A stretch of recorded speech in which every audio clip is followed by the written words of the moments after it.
Sheltered body slowly covering the light.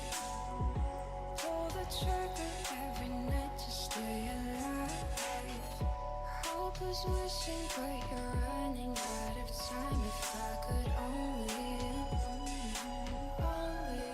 read your mind.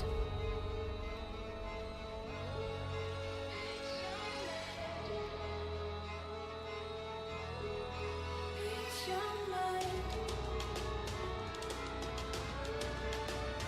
If I could only read your mind.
Here we are, a million stars floating over our heads.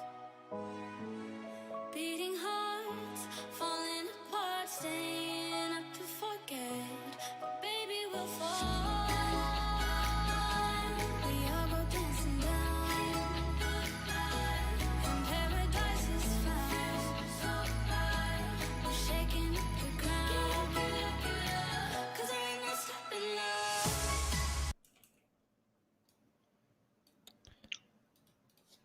Hello, everybody. Can you hear me, Misery? I can hear you, Blackster. What is up? That is absolutely perfect. Yeah, welcome back Glad to hear to it. the second round of the upper bracket, huh? Yeah. In the How are you Dota 2 doing? MENA tournament. Yep, Dota 2 404 mena Esports. tournament. Yeah. Mhm. I'm doing pretty good. I'm a bit exhausted. Ha- Did a really ha- hardcore workout today, so I'm like ready to watch some What nice does Dota. hardcore You mean? know what I mean? I'm doing some fighting. Some MMA stuff. Some fighting. Yeah. Want me to go into detail? Yeah, a little bit. Okay. I mean, I'm doing jiu-jitsu. Oh, It's shit. it's fucking hardcore. So I'm BJJ, doing is it fucking- called, I think? Yeah, BJJ. Yeah. But anyways, Nice, so- here's the bracket. Quick look at the bracket, yeah. Lebanon versus Afro. Okay, apparently YOLO Knight wasn't as good as we thought they were. I mean, they still made it like through Tiger, right? 2-0. They played Klinks yesterday. Did you see that game? I guess you were casting. Yeah, he some went other like game, right? 20-0 or something. But I mean, that was pretty cool. It was like a response to Viper. So they did like a trial in safe lane with like Klinks and Tusk, Treant, and they just killed this Viper over and over. Yeah. Not saying it's like impossible to deal with, but it's like it was definitely pretty effective. And if you think about it, you have this Clinks with his strafe, right? He can kind of just dodge all the Viper attacks at some point, so it's hard for Viper to do much. And then throughout the game, he can just like the Viper just dies in a few hits, right? So I like the Actually, idea in a and sense, it's kind of innovation. like a timber storm, right? I haven't seen it before. Yeah, so it was pretty cool. And yeah, then the second game was kind of just they went for Magnus anti-mage, which seems to be a popular choice here in the MENA region, but it didn't work out for them. They ran into Troll and TA, and that's unplayable, so they lost. Yeah, AM has a lot of terrible matchups, unfortunately. Yeah, but yeah, I mean, we're gonna get to see Team Lebanon. They were supposed to actually forfeit the games today because they couldn't make it, but they made it anyways. And playing with 2 stand-ins though. I'm not sure who's gonna show up at this point. I just saw Noob joining the lobby. Maybe he's gonna join anyways. But when Noob just we're gonna joined, get to see GH for sure. He was just in the lobby. But anyways, like we get to see GH, the stable of Team Lebanon, and we got to see Night Alicious again, the Mirana player from last time, and Aixen, the 5 player. You think we're gonna see a role switch? Wait, I guess GH is gonna play core then, right? Because yeah, I think it's gonna play mid, to be honest. Because they have 3 supports now. Yeah. Seems likely. So expect some kind of Zeus is legendary. Yeah, or Phoenix mid or something like that. I would imagine some sort of GH hero, but played as a core. Could be Earth Spirit as well, right? Yeah. Who do you expect to win, since they are playing with stand-ins, and Aframush, they could want to win this game, pretty badly, because Lebanon has been the top dog for a while in the region. I mean, you think they're gonna show up and be serious and like not buy butterflies and all the heroes? What do you think? I think they're gonna take this game pretty seriously. And still, I think if Lebanon had their whole lineup, I would favor them pretty heavily. But as it stands, I think Afro has a decent chance, actually. Yeah, I think so too. Might end up being a close one. Yeah. A brawl of sorts. Hopefully a good one. Yesterday games was actually crazy. The YOLO night against Tygon, like they just ran at each other non-stop. That's what happened in my series too. That was like 40 kills in like less than 20 minutes. It was like ridiculous. It was like 23, 25 minute, 19, I think. Yeah. That was pretty so who made it in the other bracket? Can you show the bracket again? Let's just have a look at the other games going on today. Because who's actually... So Tygon got out last yesterday, and so did Team Revenge. Yeah. And obviously, I suppose the loser of this game is gonna meet YOLO Knight, or is it gonna be swapped?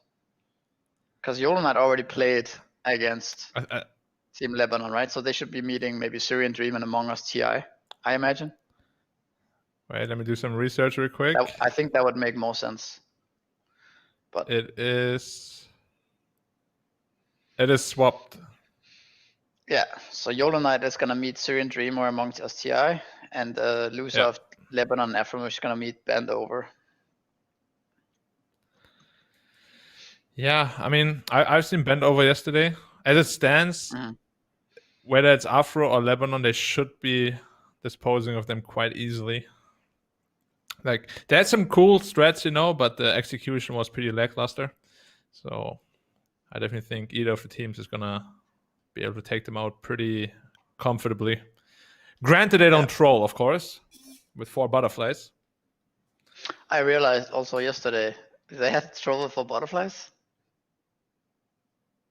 They had what? Or no, I'm sorry, I misunderstood. Anyways, what I was saying was I realized that there's all teams in this tournament have a level 25 Timber Saw. It's not just Rajix and Amar the fucker. the YOLO Knights guy also is level 25 Timbersaw. So it's like it's just a hero in this region. Do you think it's gonna go through this series? I mean, Rajix is not here, so there's no Rajix. So maybe Lebanon bans it. Yeah, it's possible. I mean, honestly, you know, I'm not afraid of Timber at all when I see it in pubs ever, but they made it look really scary for some reason. They also drafted poorly into it, right? Like we talked about. Yeah. Yeah. I mean, it might just also be because, you know, he's actually really good at the hero. He hits almost all his spells all the time. So obviously has a lot more impact than those, I'm going to win the lane and then I'm going to run middle and I'm dead. Yeah. But I agree with you though. I feel like the first two Timbersaw should not be that scary because you know exactly what's coming, right? Yeah. And the hero is quite figured out. So you kind of know how to play around with it. But if a guy is really good at it and the team is good at playing around it, it is a lot of pressure you have to withstand, which, you know, can be difficult. So it might just be not like what you want to deal with. Yeah, I just feel so many mid heroes are good against it though. Storm owns it, Pagna, OD, Park, Zeus, Lash, Invoker even, DP. Like so many heroes just completely own it. Yeah. Bad Rider, of course, yeah. But usually if it's not just a mid hero, right, that can deal with it. It's like if your side lanes can't deal with it, then the Timbersaw is gonna get that hood anyways, and then he's still gonna be it's not maybe not enough for the mid lane to deal all the damage through the hood. It's like plus he has support. Yeah. Behind him. You definitely need to be able to deal with him in the lane a little bit. Like don't let him completely free farm. Yeah. Yeah, I mean, I think you so need to basically get through don't pick Sven and Shadow Demon. Yeah, I think you also need to you can't lose your tower that early, right? Like you kind of have to you need to survive until your hero is level 5-6-ish, and then you can ditch the lane. Maybe it's nice if you can leave a hero there to soak some experience and make the Timbersaw kind of die of you, and just make sure that you can kind of kill the creeps. Dying once or twice is fine as long as you delay the tower dying. Because if your tower dies super early, then the Timbersaw can just go next tower and you can't stop him, right? Yeah. And you lose auto map control and yesterday the Shadow Demon was like free. Was he level 6 when Timbersaw came mid? Or something? Yeah, and Timber was level 7. Yeah, what the fuck do you do? Your races don't do anything. Yeah. I was more surprised that Timber out-leveled the SF somehow. Yeah, I mean, he was basically soloing, right? And then they left the lane. Sven left the lane level 4. Pretty rough. Yeah, when you go jungle as carry level 4, you feel terrible about your game. All right, what is the best carry jungler? Is it terrible? Carry jungle? I mean, depends what level are you talking about. Because Sven is also like level 4, level 5. Level 4? Yeah, that might be TB, right? I feel like Sven is really good after Mom, but if he just has like a normal Morbid Mask, his attack speed is so slow, his cleave is kind of meh. And Naga is good too, right? If you want to Naga, yeah, of course. All heroes, Naga's a god. Naga's probably the best one. But TB is also Naga's good. At level 4, you farm pretty fast. You can... Yeah, you don't need to buy a lifesteal and stuff that much. Yeah. I also saw the Viper playing yesterday, right, against the... What's that? No, I said I saw a TB yesterday. He had like a minute 20 Skadi Manta style. And I mean, they just couldn't touch him at all. I also think if Sven gets left through in general now in the patch, I think you might look to pick Medusa or Terrorblade as your counter to it. Yeah. Like I think those are the best heroes against Sven, and as the patch is gonna play out a bit more, doing Epic League, doing this tournament, and whatever else is going on right now, BTS Pro Series, like those should be the counters to Sven, in my opinion. Maybe Aqua. I've seen TB and Beastmaster on one team. Sven literally tried to walk in and stun the TB. He died before he even threw the stun. It's too much damage. I mean, when you get to Skadi BKB Manta, it's pretty rough for Sven because he doesn't have much armor actually, and he doesn't one shot. You know, like So yeah, I think Sven is still super strong, has some really strong timing on TB and on TB's team. But if it ever gets to that point where his BKB is 6 seconds or whatever, TB gets a lot of farm, then it's actually impossible to win, I think, at that point. Mm-hmm. And the same goes for Medusa, I think. So we might see teams Stone Gaze, do that. Pascati, you're done. At least if I was playing, I would think in those lines against Sven.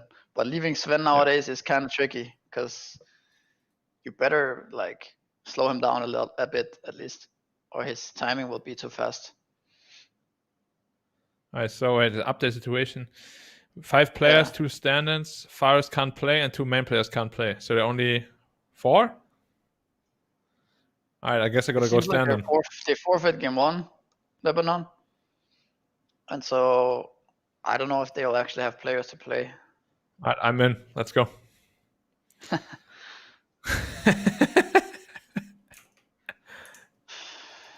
Get after it.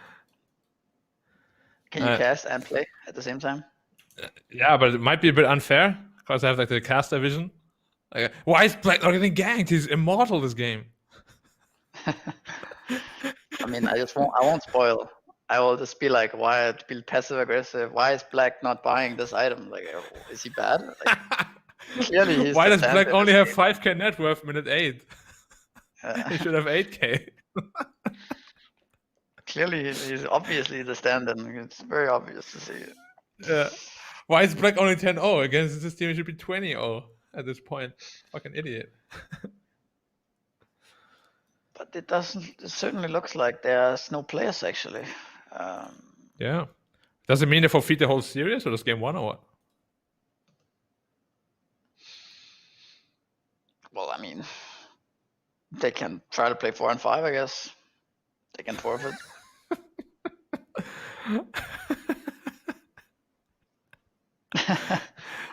Imagine if you win 4v5, dude. How bad would I feel for the other team? Yeah. Not so nice. I still remember in my pub games when I lost 4v5, I felt so bad, dude. I was like, yeah, 30 MMR free, no problem. Then you lose. Usually when that happens, everybody has tried playing that game where it's like 10 minutes in or 15 minutes in, you're like, one guy disconnects or abandons, and the other 4 guys play on, right? And you're like, nice, free game, free MMR, easy game. And you just fuck around a bit. And suddenly the enemy is like, they got some extra fire, they got the true will to win. And they're playing like gods. Mm-hmm. And they have this PA, who's just killing everyone, and you lose 4 and 5. Everyone has tried that. And you get so much bonus gold also from the abandoned player, selling his items and stuff. Yeah. Yeah. I mean, I've had that happen for sure. There was just an AM, he was super poor. Suddenly he came 4-slotted. I was like, whoa. We actually can't deal with him anymore. It's also about your own mentality, right? Because you're 5 player, you can just go as 5, and then you should win because they're only 4. But you don't do that. You just fuck around a bit, and you do some dives, and you don't really care because it's kind of boring, right? Playing 4 and 5. So. Mm-hmm. Yeah, it is. But anyways, it is really boring. So yeah, what's the situation, man? Are you gonna play Santa for them? Maybe you can offer. Nah, dude. I mean, you got some Middle Eastern blood in you. I can tell. The Middle Eastern person, I think. I'm so white. Yeah, I'm probably half Asian at this point, dude. When the time I spent in Asia. White, blue eyes. I don't know. I don't think I'm. Wait, you're also blonde. You also have blonde hair, right? Yeah. Kind of like gingerish hair, white beard, ginger white beard. Yeah. I don't know. We all know what they say about gingers, man. Dude, I love the look you're rocking right now. I wanted to do the same thing, but I got this fucking shitty bump here. I would look terrible without hair, but I don't want to have hair. What do you mean the look? No hair? Yeah, what do you mean you have a bump? I like that. Oh, you mean you have a scar or what? No, actually a little. All right, just a little rundown. I was really fat back then, right? And then, so my head hasn't really adjusted to my new weight. So there's a little bump on my back of the head. And it looks really weird. So I can't go hairless, even though I really want to. Don't go hairless. When your hairline is decent, right? Like I can't see you right now. I'm not paying attention to your hair. Yeah, I got but pretty like, good hair. I think just keep your hair, man. It's easy to go bald, you know. But it's also easy to just grow the hair again if you have a good hairline, right? I mean, I guess. I feel like it could be kind of interesting to just try. Yeah, do it then. You can do it for tomorrow. It's fucking scary though. Or the next. We have a break, I think, 3 days break. But yeah, then you have a bit of time. I think we're back Thursday after that. Yeah. Okay. But there's also some highlights, by the way. Oh yeah, that is true. From Tygun versus. This was the throwy ass game. Afromushed, actually. Oh yeah, the troll game with the butterflies. The epic game with the rapiers, buybacks, throws, and dives, and echo slams. Wait, Daya actually lost this game, right? Even though they should have won after the trolling and stuff. Yeah, I feel like both teams actually lost this game. Yeah, there's no winner.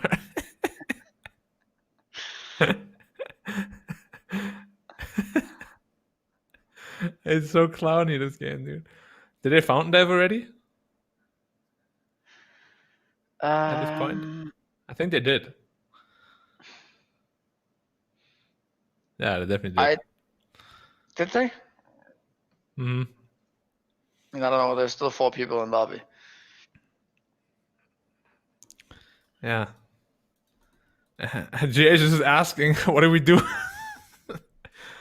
I'm ready to play, Captain. I would be fair if I play, right? 180 ping, it would be fair. Yeah. But, I mean, everybody knows what role would you play? Offlane? I would prefer to play carry. I feel carry is pretty easy right now. Yeah, no kidding. Yeah. Like, I play mid a lot, and I lose a lot of mid games when I play Space Makers. Even though I got a 12-0, if you carry, it just doesn't have any impact, you just lose. Yeah. Like that's a carry meta. When I'm playing carry, like some few games, like I don't really like playing carry, right? I think it's kind of boring, but I sometimes have to because I have like 5 players in my team, and it's weird to me that you just play your lane out, you lose a bit, or maybe you win a bit, whatever. But at some point you just go jungle, and you just farm jungle, and you're not a part of the game like for 10 minutes. Mm-hmm. There's fights going on the tier 1 tower, and you don't even come. Like if you actually come to that fight, it's pretty bad for you. You should just dodge, you know, and farm and really be AFK. And it's just such a weird mindset to me. It's like completely opposite of playing 3, 4, 5, right? Yeah. It's like I also feel like it hasn't been like this in Dota before. Like before you were at least part of like objectives and stuff, but now you're literally just like running around your triangle for like 20 minutes. Yeah, and you get fat. Like you actually get so farmed. I was surprised, like when you just keep hitting creeps, suddenly you have that battlefield, and I'm like, wait, it's only 13 minutes? I had a pretty shitty game, but I still have a 13-minute battlefield. I'm good. Apparently at carry, no, it's just so easy, you know. It's more about the mindset, I think, about the carry. Like, there's just so much gold right now, man. Like these neutrals and the lanes and stuff. Like I had this Terrorblade game, was fucking extreme. I had drums Manta minute 12. The game was just over. How did they deal with a Terrorblade that has Manta drums minute 12? I literally just run into a fight, I press meta, and they can't fight anymore. Yeah. Like the Dota economy right now is so, like everyone's so rich, especially these carries. You know, like the power creeping thing. There's too much damage in Dota right now. I feel there's just like everyone just dies too fast. Have you ever played League of Legends, by the way, like a game or two? Many years ago, so I wouldn't know anything about the current state of it. What? So basically, League is just you die in 1 or 2 seconds, right? Every time, because there's just too much damage in the game. I kind of feel like Dota is at this patch at least very similar to that. Like a storm jumps you, bam, instantly dead. You know, you just like get blown up because there's a minute 10 orchid. But at the same time, it's certain heroes, right? It's like PA Sven, right? What else? Like it's not all heroes. It's just some heroes. I would say Storm busted, right? Even. Because some heroes you can't save against PA. He blinks on you and you get crit and you die, right? And the same for Sven. He stuns you. There's nothing you can do. You have a blink dagger maybe, then you can blink if you're really good, and your blink is off cooldown. You can blink dodge the Sven stun. That's the way you fucking survive it, right? So there are just some heroes that are a bit busted, and I think in general, if none of those heroes are in the game, if it's like some Void, like Void is more balanced for sure. Morphling is more balanced because for him to instant kill people, same with Void, he needs to actually hit the chrono properly.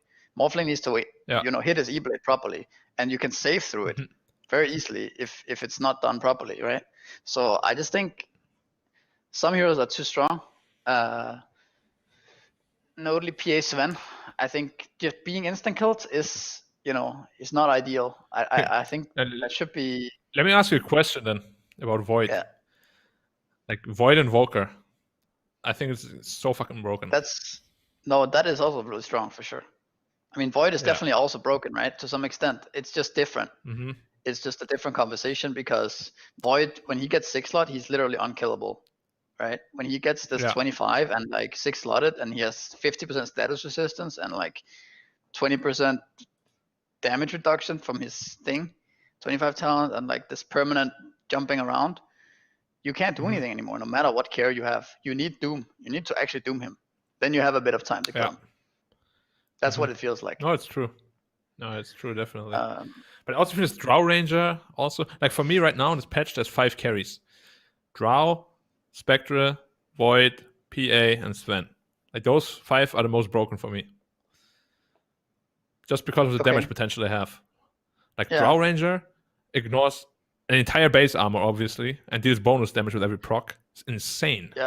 Spectre gives you like this free Roshan. What do you think happened to Lifestealer, actually? Because like Mud Golems was doing like Naix every game, first pick for a month, and nobody could beat it.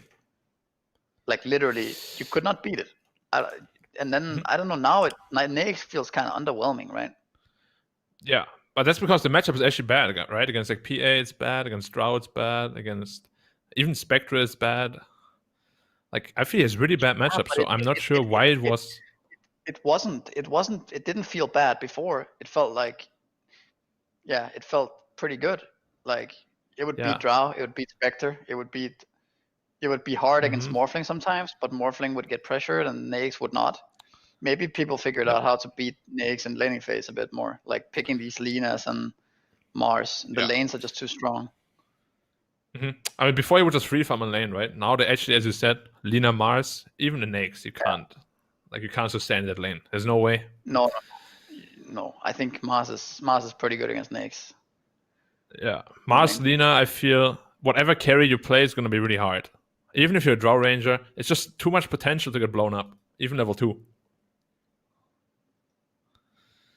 Yeah, I think what happened previously was that the offlane was actually like not super weak, but not super strong either. So Lifestealer just like free farm, whereas other carries kind of got pressured, And now the offlanes are so strong that Lifestealer doesn't free farm anymore. And with even items, I feel Lifestealer is just much worse than the 5 carries that I listed before.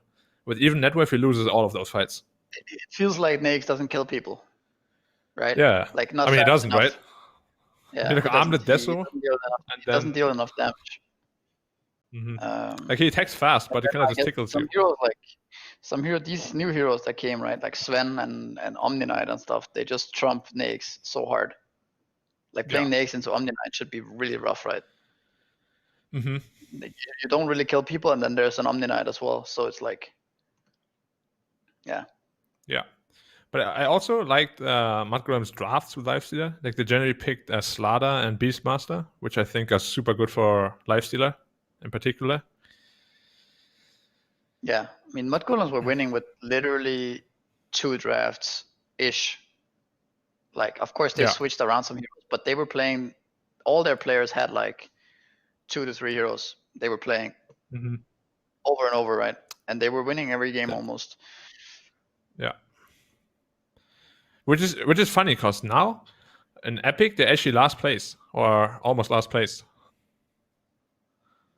Yeah, I know. I mean, now it's like the stuff they played before are not as strong anymore somehow, right? Like, so even Yeah. though the meta is stale and boring and blah blah blah, everyone's complaining, it still is evolving, because if it wasn't, then mud golems would still be winning, right?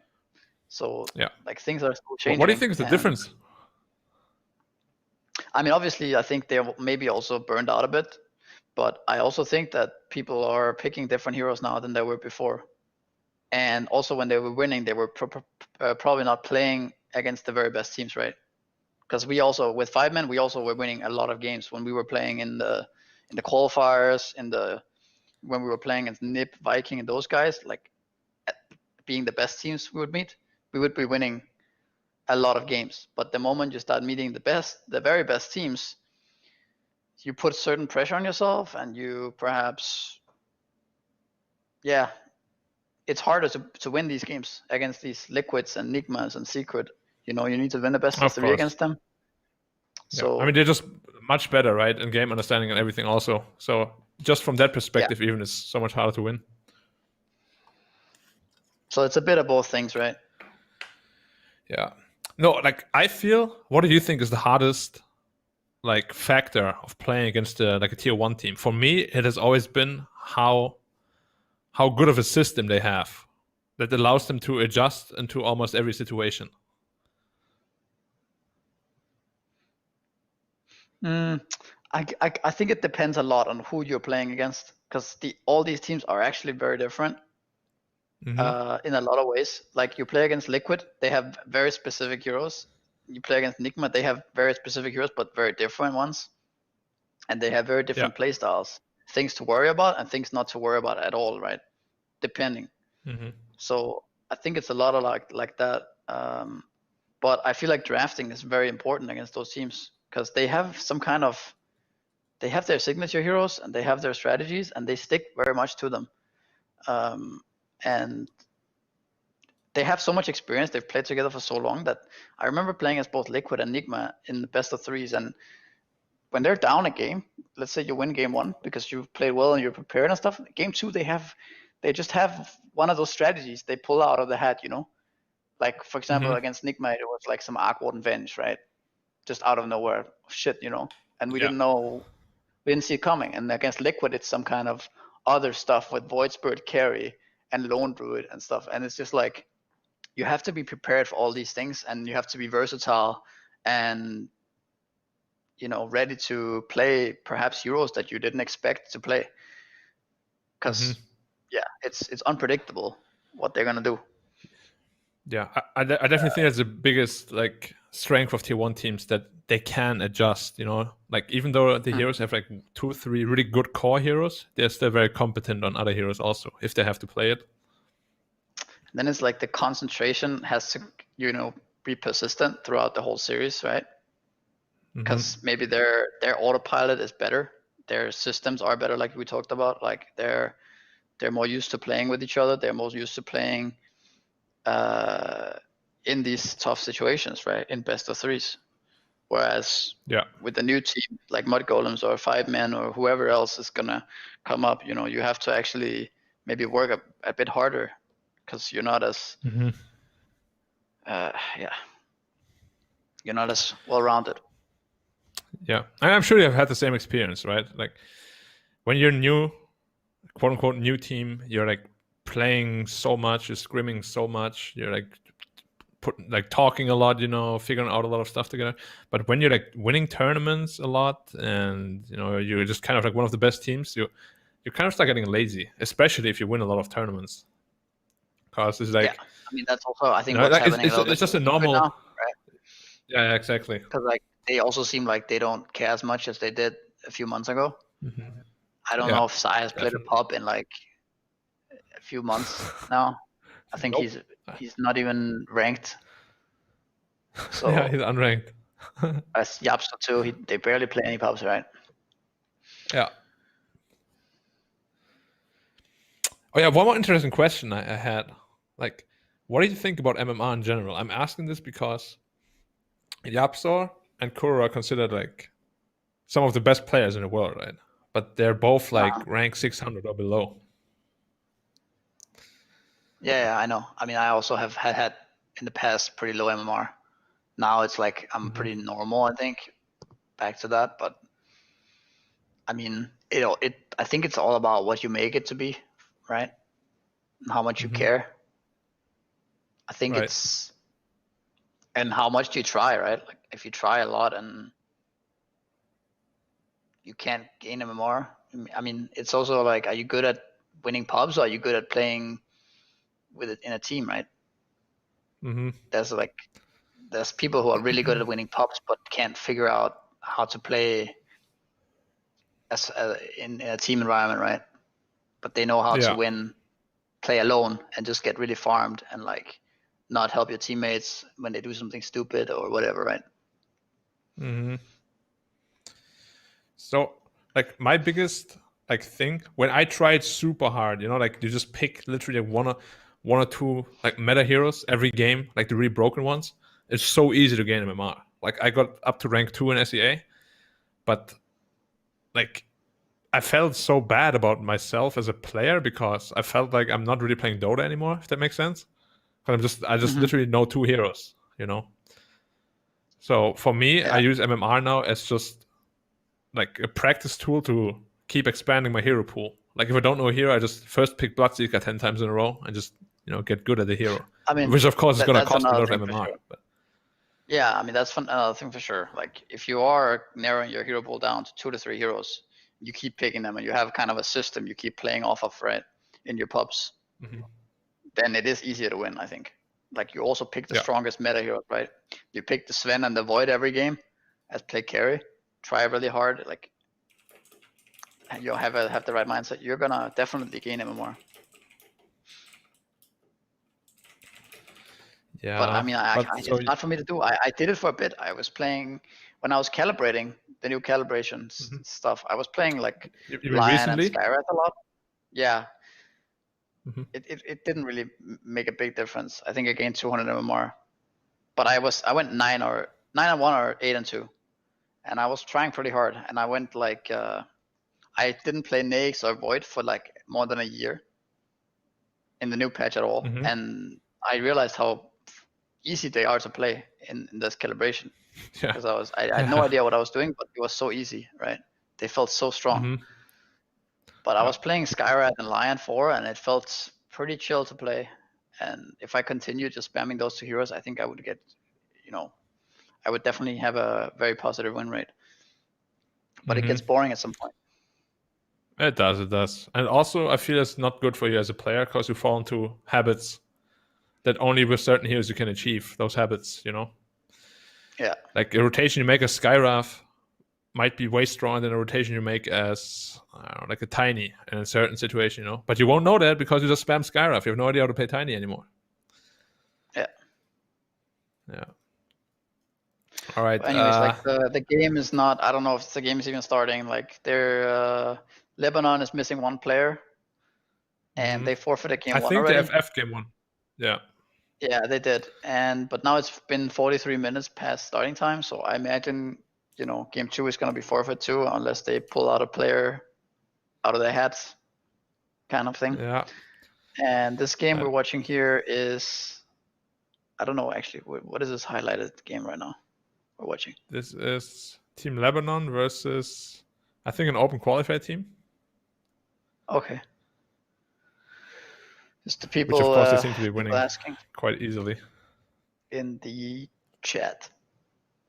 And the casters for this series and these games are Misery and Black Dota. Yeah, that's right. We used to play professionally. Now we're washed up. Well, it doesn't mean that we won't do it again, right? Both soon to be bald. Are you gonna go bald before next series? I don't know, dude. I really want to. I don't know if I can afford to or not.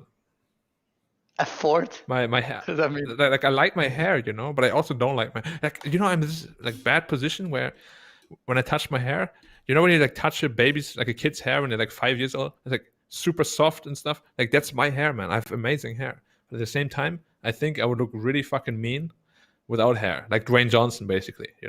So I could like rock a really sick look that way. Oh my God.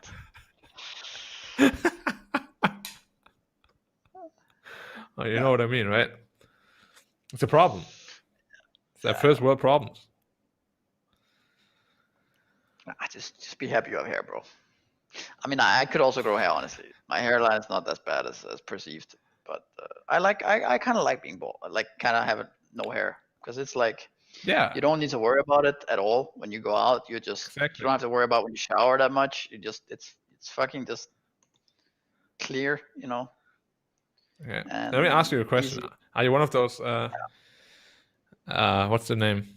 What's the word? One of those like people that are like a bit ashamed of having no hair, or are just rocking it?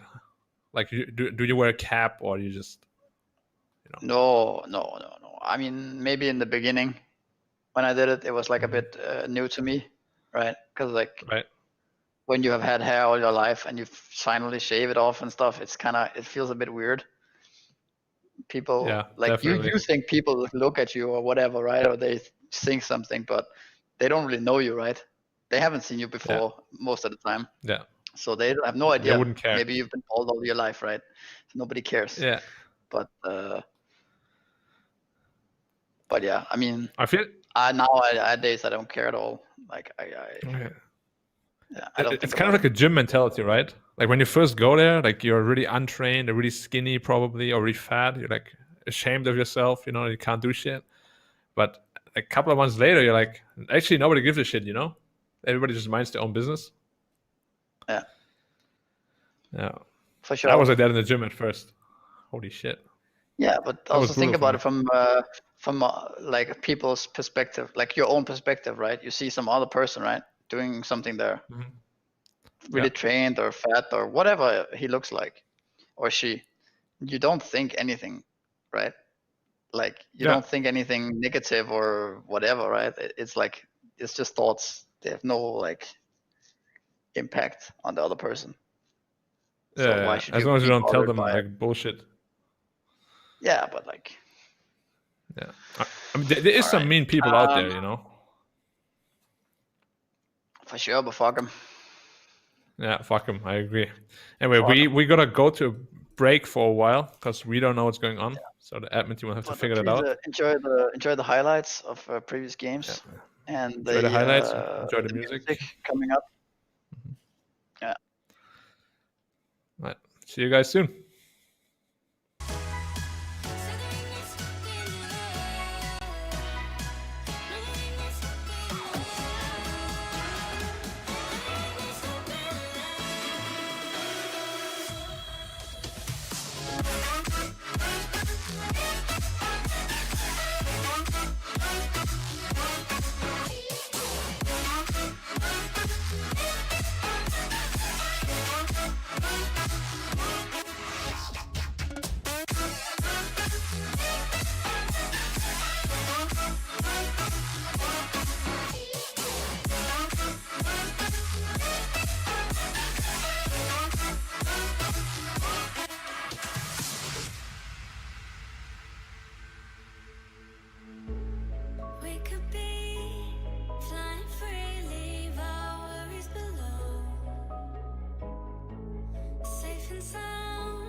inside on nothing more.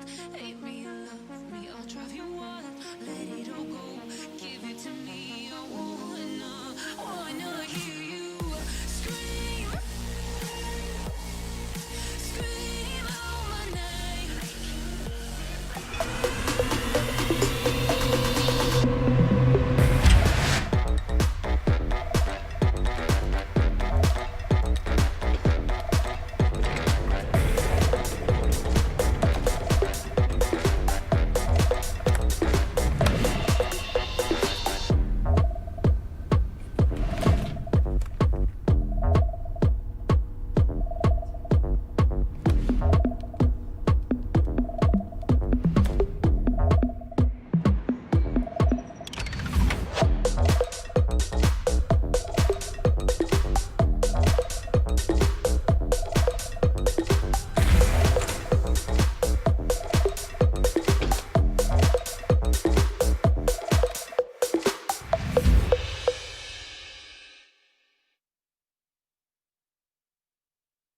Also, I really think Shivas or even Clearing Hex chains? would have been better than Lotus Orb.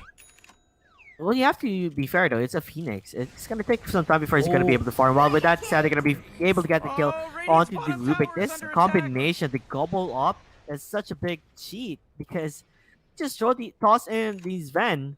It's basically a stun when it lands, and another stun with the God Strand. Yeah, good luck waking up to that as he's down for 30 seconds. Yeah.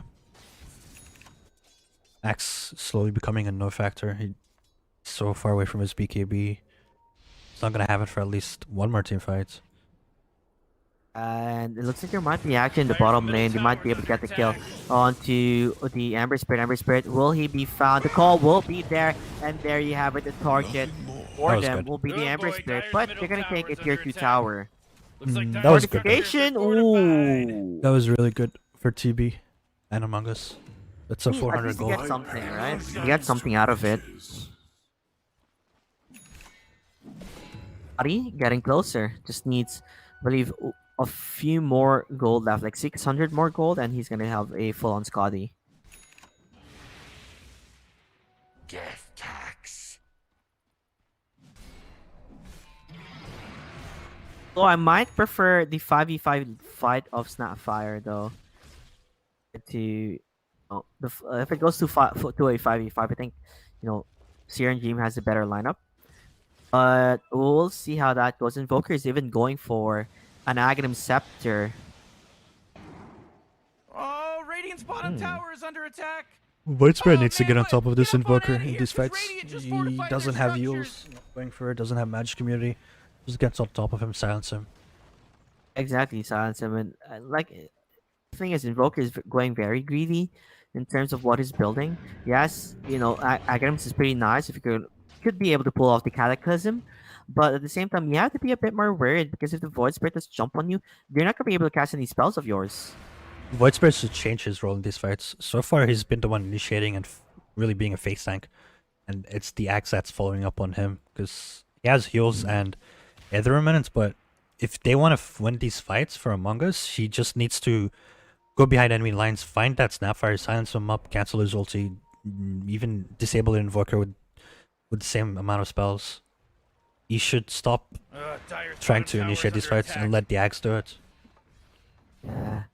Looks like tier 1 Oh, tower great. will fall Dire's bottom down. tower They're just looking got for the Ember destroyed. Spirit. I mean, not the Ember Spirit, but Super Rudy, the Ugh, Terror rascals Blade. But are Terror hitting Blade will Dire's be bottom fine. tower. He is a tanky, beefy boy, so trying to get a kill on him, you'll need quite a lot of people.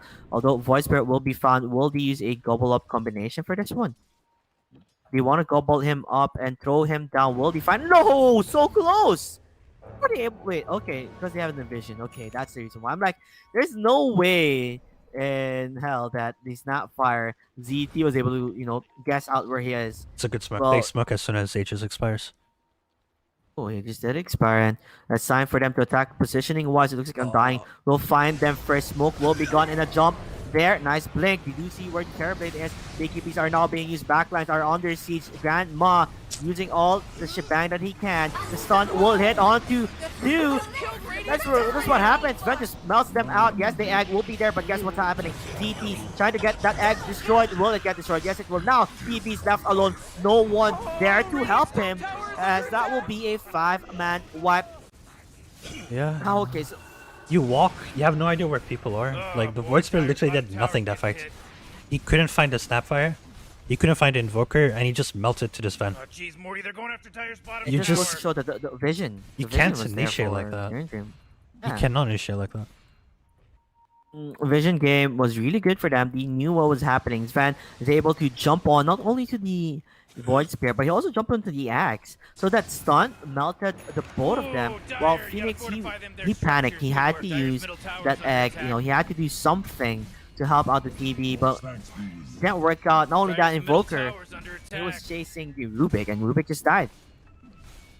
So it just led to a 5-man wipe, and now tier 3 under siege. Dire's middle tower is under attack.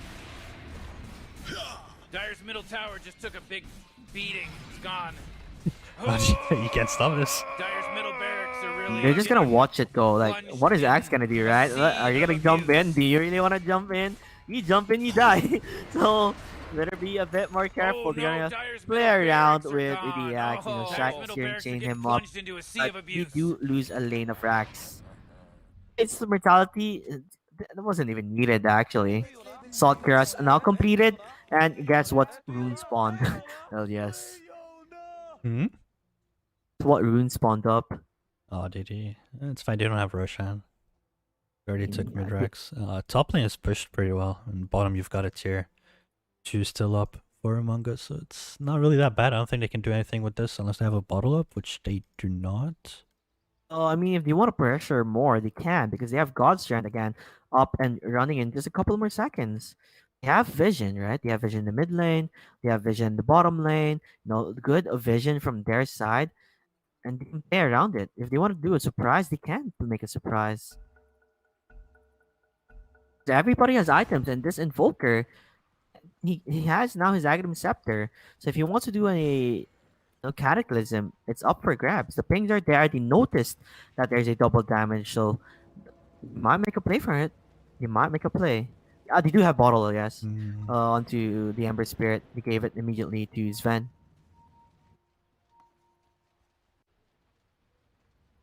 Vision, they know what's up. They see where they're going. They're all going to the bottom lane. Drawings has been made. Will they use a DD for this? Are they gonna make a play for it too? Roshan is not gonna be spawning. It may respawn, but right now they're not. That's not what they're looking for. They're looking for fights. They're looking for kills. Ember Spirit needs to be a bit more careful. Will they jump onto him? No way, Jose. Oh, you wanted to no. jump on me. It didn't work TB's out not in there. their favor. This is so bad. It is so bad. That is a double damage. Now they're aiming for the axe, trying to get a kill to the axe. Look at the smackaroos there. They're going to be able to use the call, but the call will not work in their favor because Dragon Soul is ready to fight. He does have God's Strength if he wants to use it. Oh my The egg God. under siege, but they decide not to hit the egg because Metamorphosis was used. That would be a long ass cooldown yet again for the Metamorphosis, so they can re-engage into this one if they truly want to do so. They have the Gobble Up in 20 seconds, and more time is ready. Yeah, you just went meta out here. You just wait meta out. Radiant's bottom Invoker's tower got is to be under well to attack. farm it off. And that Roshan's gonna be spawning in just a couple more seconds. 15 seconds and he's back. Radiant's bottom tower is under attack. Gonna leave the courier there. Smart play coming from, Searing Dream, knowing that Roshan's gonna be spawning real quick. Someone probably is timing out the Roshan. In 3, 2, 1, Roshan, you may come back to your house as Aegis and Cheese is ready. Time for them to take another pair of Aegis and Cheese. As with that, if they're gonna give it away to Searing Dream, it's gonna look really tough for Among Us to win this, right? Because they're already having a hard time without Searing Dream having Aegis and Cheese. Void Spirit is opting to go for Lincolns instead of BKB. And so far, this Lotus Orb on Phoenix has been completely useless. It would have been huge if it was just Hex. You get a dive on this Ven, TB pops his BKB, and just wreck like this Ven down before he pops his worker. I think you managed to get him really low. And with Can the is Void there, but Spirits- With the in void V2 spread lane. following you up, Alright, Reed, should be a secure wipe kill. out the Roshan guy. And almost level 25, and when you get that level 25, you get additional strength, 50% god strength damage. If you think he's hitting a lot, gonna be hitting way more now. Invoker and Snapfire are free to do whatever the hell they want this game. Void Spirit's not doing his job well. You should stop trying to initiate these fights and just get on the Invoker and Snap. That's the problem, though. He's having a difficult time to even try to get there because he knows there's still the threat that is the Dragon Soul Sven. So he tries to look for it, but without the vision, without knowing where the positioning of the supports are, he couldn't really do that play, and he's getting out positioned more or less each time he tries to find them. Oh my So god. in terms of you'll need vision in this one. You have to do vision and double damage yet again in the bottom lane. Gonna be smoking up though. Uh-oh, Hell Fox. Staying in the trees. Oh, he knows it might be up. He's gonna cancel it. Oh, nice! Slide of fist dodge. Calculated. 10,000 IQ play from Hell Fox there. Siren Dream trying to stop that fight. DD was taken by Terrorblade too, so will he look for a fight? He can set this up. A lift will be there. He's got Not Aeon the Disc. best play, but he does have Aeon Disc. Like you said, you're gonna be able to find the kill of the Scorp Dota. Immediate buyback. Cataclysm will be used. The damage is crazy as Void Spirit will fall down Dragon Soul. What will he do? He will use everything. TB's he not has using to try to BKB. get a kill to TB. TB has the BKB. Will he be able to even use the Sunder? No. He'll get cleave damage from Sven. Hits onto 2, and it's amazing. Not only that, they're gonna use the gobble up, trying to chase some more. They see Hellfox chasing all the shackle will be there onto Omarsons. Omarsons, yup, not gonna make it. He does the buyback, but you don't have your carry. You don't have Terrorblade, and you have no axe. Dyer's How are you middle gonna stop barracks are this? They getting, still have Aegis and Cheese. attacked. Dyer's middle barracks are Straight up, end the game. disappeared. Looks like it's It's GG like for that Dire structures are Syrian Dreams here. fortified. Radiant just fortified their It structures. looks like it You know what I'm might talking be about? GG Tornado EMP combination. You are gonna jump onto this. You want to get the kill. Buyback immediately for the Ember Spirit. You know what? They can still kind of throw this if they are not that careful. Ember Spirit still has the cheese though, so it's not something to be that afraid of, right? You still have your ways to get your HP up and running. 8 seconds left for TB to come back, and they are deciding instead to take another lane of frags. Play it safe. You're not here to risk at all, right? You have to be a bit more careful. And look at this Eater Remnant. He tries to evade it, still gets hit by it. A couple more seconds before TB's back, and there you go. Oh! Sven, he's able to actually use a BKB afterwards. Okay, I thought the interaction there, it wouldn't be like that.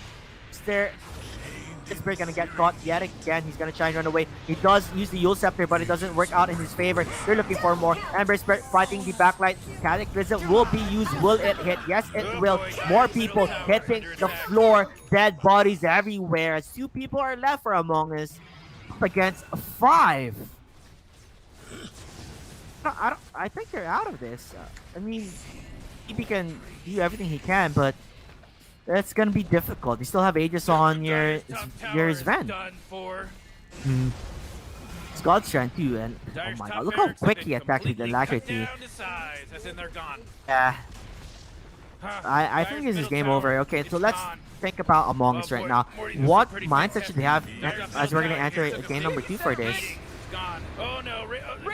Forget about game number 1 and try to play. Shut up, Morty. Game number Their 1 game never number two. happened. Exactly. Take it game by game. You can't let Game this number affect 1 you. never happened. You know, they could have played this better. I feel like the itemization from TB didn't play along with what their team wanted, or perhaps his team didn't play along with what he wanted or itemized for, because they itemized for team fights, early team fights, and they just couldn't force the action for Among Us. They tried a couple of smokes, they just missed. Just unlucky timings, I guess. Yeah, just unlucky timings. And with that said, it's been tough. It's been tough for them, and it's gonna take some time before they even get back into it. But before that, before we see game number 2, we'll be back, guys, after a short break. You need to take a break, take a chill before jumping into this again. It's like a refresh.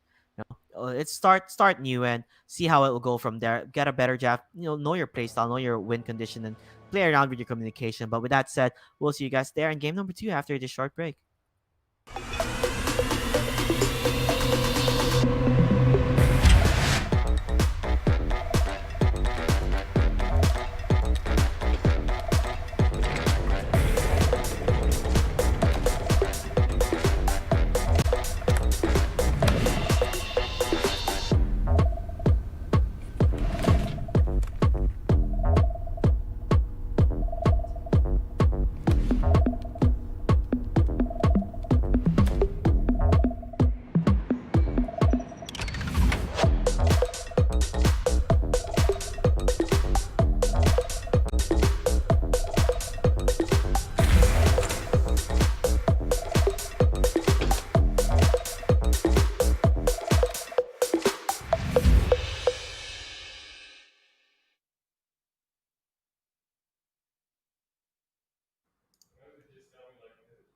Well, yes, we're back again. Oh. Yeah, so a lot of things did go wrong, but before we talk about what went wrong, let's just not forget our sponsors' messages. Conquer the game with higher clock speed. Higher clock speed can help provide greater in-game frames per second, improving playing smoothness and experience. A game using an Intel Gen Core device. So yes, oh yes, it was rough. It was really rough. TB, he was doing really well in farming though, right? He was able to get top one network numerous times during this game, even if they were losing some sort of engagement. But the major mistake or the deal breaker where everything went wrong or started going wrong for Among Us was that those fights in the Roshan pit. Mm-hmm. TB was in no position to take those fights, or his team were in no position to take those fights. TB was nowhere close, and they just kept on dying while TB was farming. Yeah, and not having metamorphosis and having those people die immediately before even TB is finally able to show up, right? Just having the TB be there is already a big pressure for Syrian Dream to even go for it, right?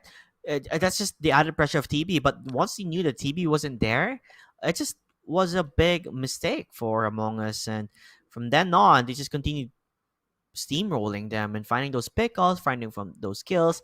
And let's not forget, the Void Spirit couldn't even find the back lines at all the supports because of the vision gaming. They did smoke in their tier 3 tower going towards their ancient camp, but the superior vision of the Undying and this Van being there made it difficult for them to even engage in that scenario or in that situation, which led to another team wipe. So it's difficult for Among Us, and hopefully, you know, they'll be able to come back from this. Or if not, then Sierra Dream is just living the dream, right? Because if they win this 2-0, that just makes them go to the winners finals. Is it the winners finals? I believe it is the winners finals, right?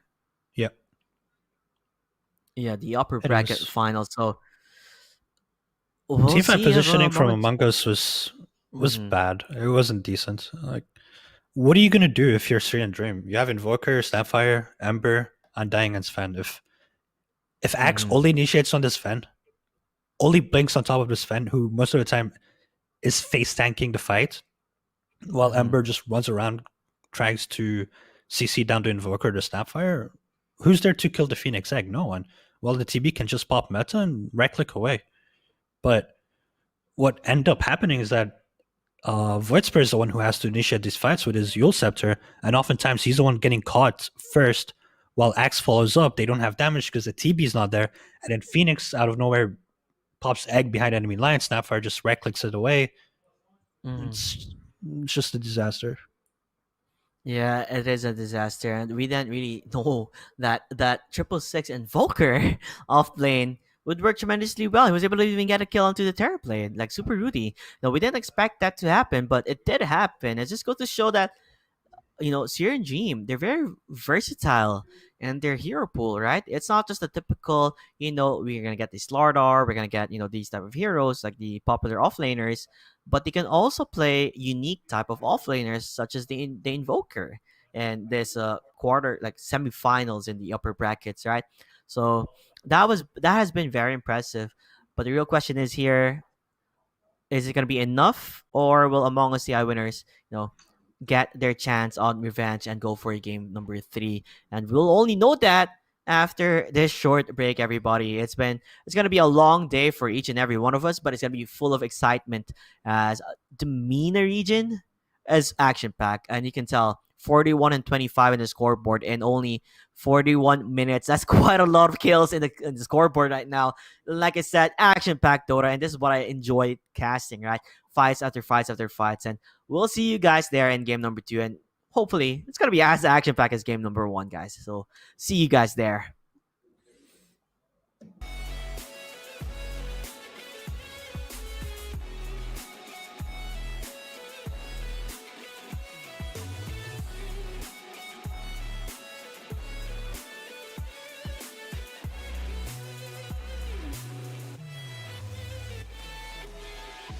Try to shout, but all my words don't make a sound. Tiny pieces of the puzzle on the ground.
I'm with somebody else, everybody. you- I am you better with pick your the one hero. and 5 only Black seconds. Dora. How are you, Black? I Radiant team am ban. good. Thank you very much. How are you, man? I'm doing good. I think this is the first time we're gonna be paired up together, and Entire I'm gonna team give ban. you a quick question here, because I know for a fact, I'm pretty sure not a lot of people know Radiant about team this, pick. is that you were actually part of a MENA region team, right? I believe it was E-Labs back in 2016, was Entire it? team pick. Yeah, okay. Mhm. Okay, I got my facts right. So, what do you think is different between now and then in terms of the MENA region?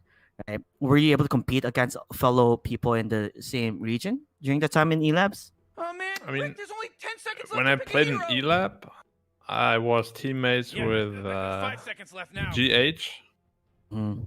and obviously I knew he was one of the best players. And Yeah. then after that, he Radiant team joined. I pick. think Liquid was it, and obviously I thi- there he won his Mhm. first TI, and yeah.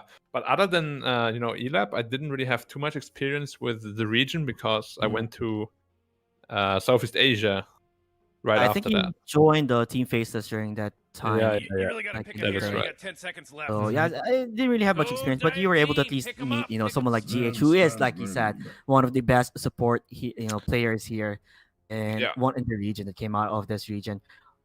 Not Fire Magnus, typical picks here and there. Why do you think like Magnus is such a always first pick type of hero? You really gotta pick a hero. I You got 10 mean, seconds he left. empowers a carry a lot. 5 seconds, Like Morty. if you go It'll be Battle fine. Fury, I mean, if you go PA Ooh, or Radiant team ban. even Lifestealer, I guess. Not the Hmm. typical hero you would want to pair it up with, but you just give him a free Oh, Battle Dire Fury team basically, ban. which is an additional 5,000 net worth. Like every item that you get just increases in value just Radiant because of team Empower, and it has a BKB piercing disable, which Yeah, of course, yeah. which works out well, right? So the reason why people like pick Magnus, like they need to pick like a hero that can 10 do seconds to well pick your hero, you alongside the Magnus, because moron. more or less Magnus doesn't really provide much in 5 the early seconds, phases Morty. other than It'll be skewering people into a tower. Mm-hmm. But so that's the reason why you need someone who can Oh, handle Dire team themselves pretty well ban. in the lane. Because if you get like, I've been seeing this a trend happen here for some reason. Yesterday there's a lot of Magnus Ooh, anti-mage Radiant picks, team and ban. I feel like that's just too greedy because anti-mage doesn't really provide much during the early game, and he's quite soft too. And you have like two people who can't really do much. So you need to pair him up Dire with team someone that ban. is strong in the laning phase, like the Juggernaut, the Lifestealer too, which is pretty unusual to have them together, and the Phantom Assassin are like most of the picks of the time. Magnus M is very greedy, I agree. But Magnus M is very strong if Magnus is off lane or mid. But Oh, if a man, Magnus is Rick, there's 5, then only A 10 Magnus seconds is left not to that pick a good for hero. sure. Because as you said, he will just get pressured off the lane. There's not much you can do. You better pick your hero. 5 seconds. Yeah, it feels like a big loss for them because if you're gonna be having heroes that can fight up against like those type of lineup, like if you have a Timber Cell, right, it's gonna be difficult for the anti-mage to even try and do much in the lane. But with that said, at least in this we have a balance in terms of how things are going. While on the other side we have Among Us going for the Snapfire Sven, and quite typical bands here, right? We have the Batrider, the Ember Spirit, the Lycan, the Morphling. Like these are all heroes that were pretty famous here in the MENA region. It's mostly always the most picked heroes actually, and the other reason why we see them getting banned quite a lot. Omni Knight too. You have to respect the Omni Knight position 5. He provides quite a lot. It's a hot hero right now in the meta. Yeah, no, definitely. So I want to ask you because I'm not too sure about it. Okay, sure. Go Why ahead, is Black. Timbersaw so popular in this region? Like every team has a 25 Timbersaw. Yeah, that is actually true. It's like when Pudge had its face in Dota, right? Everyone would just pick Pudge no matter what. 10 That is the seconds to same pick thing your for hero. here in the Moron. MENA region. It's because Timbersaw is the Yeah, guy who's like in your 5 face seconds type left of now. guy where he'll just go straight up onto you. He doesn't care if you try and get a kill on him because he's more or less probably gonna survive.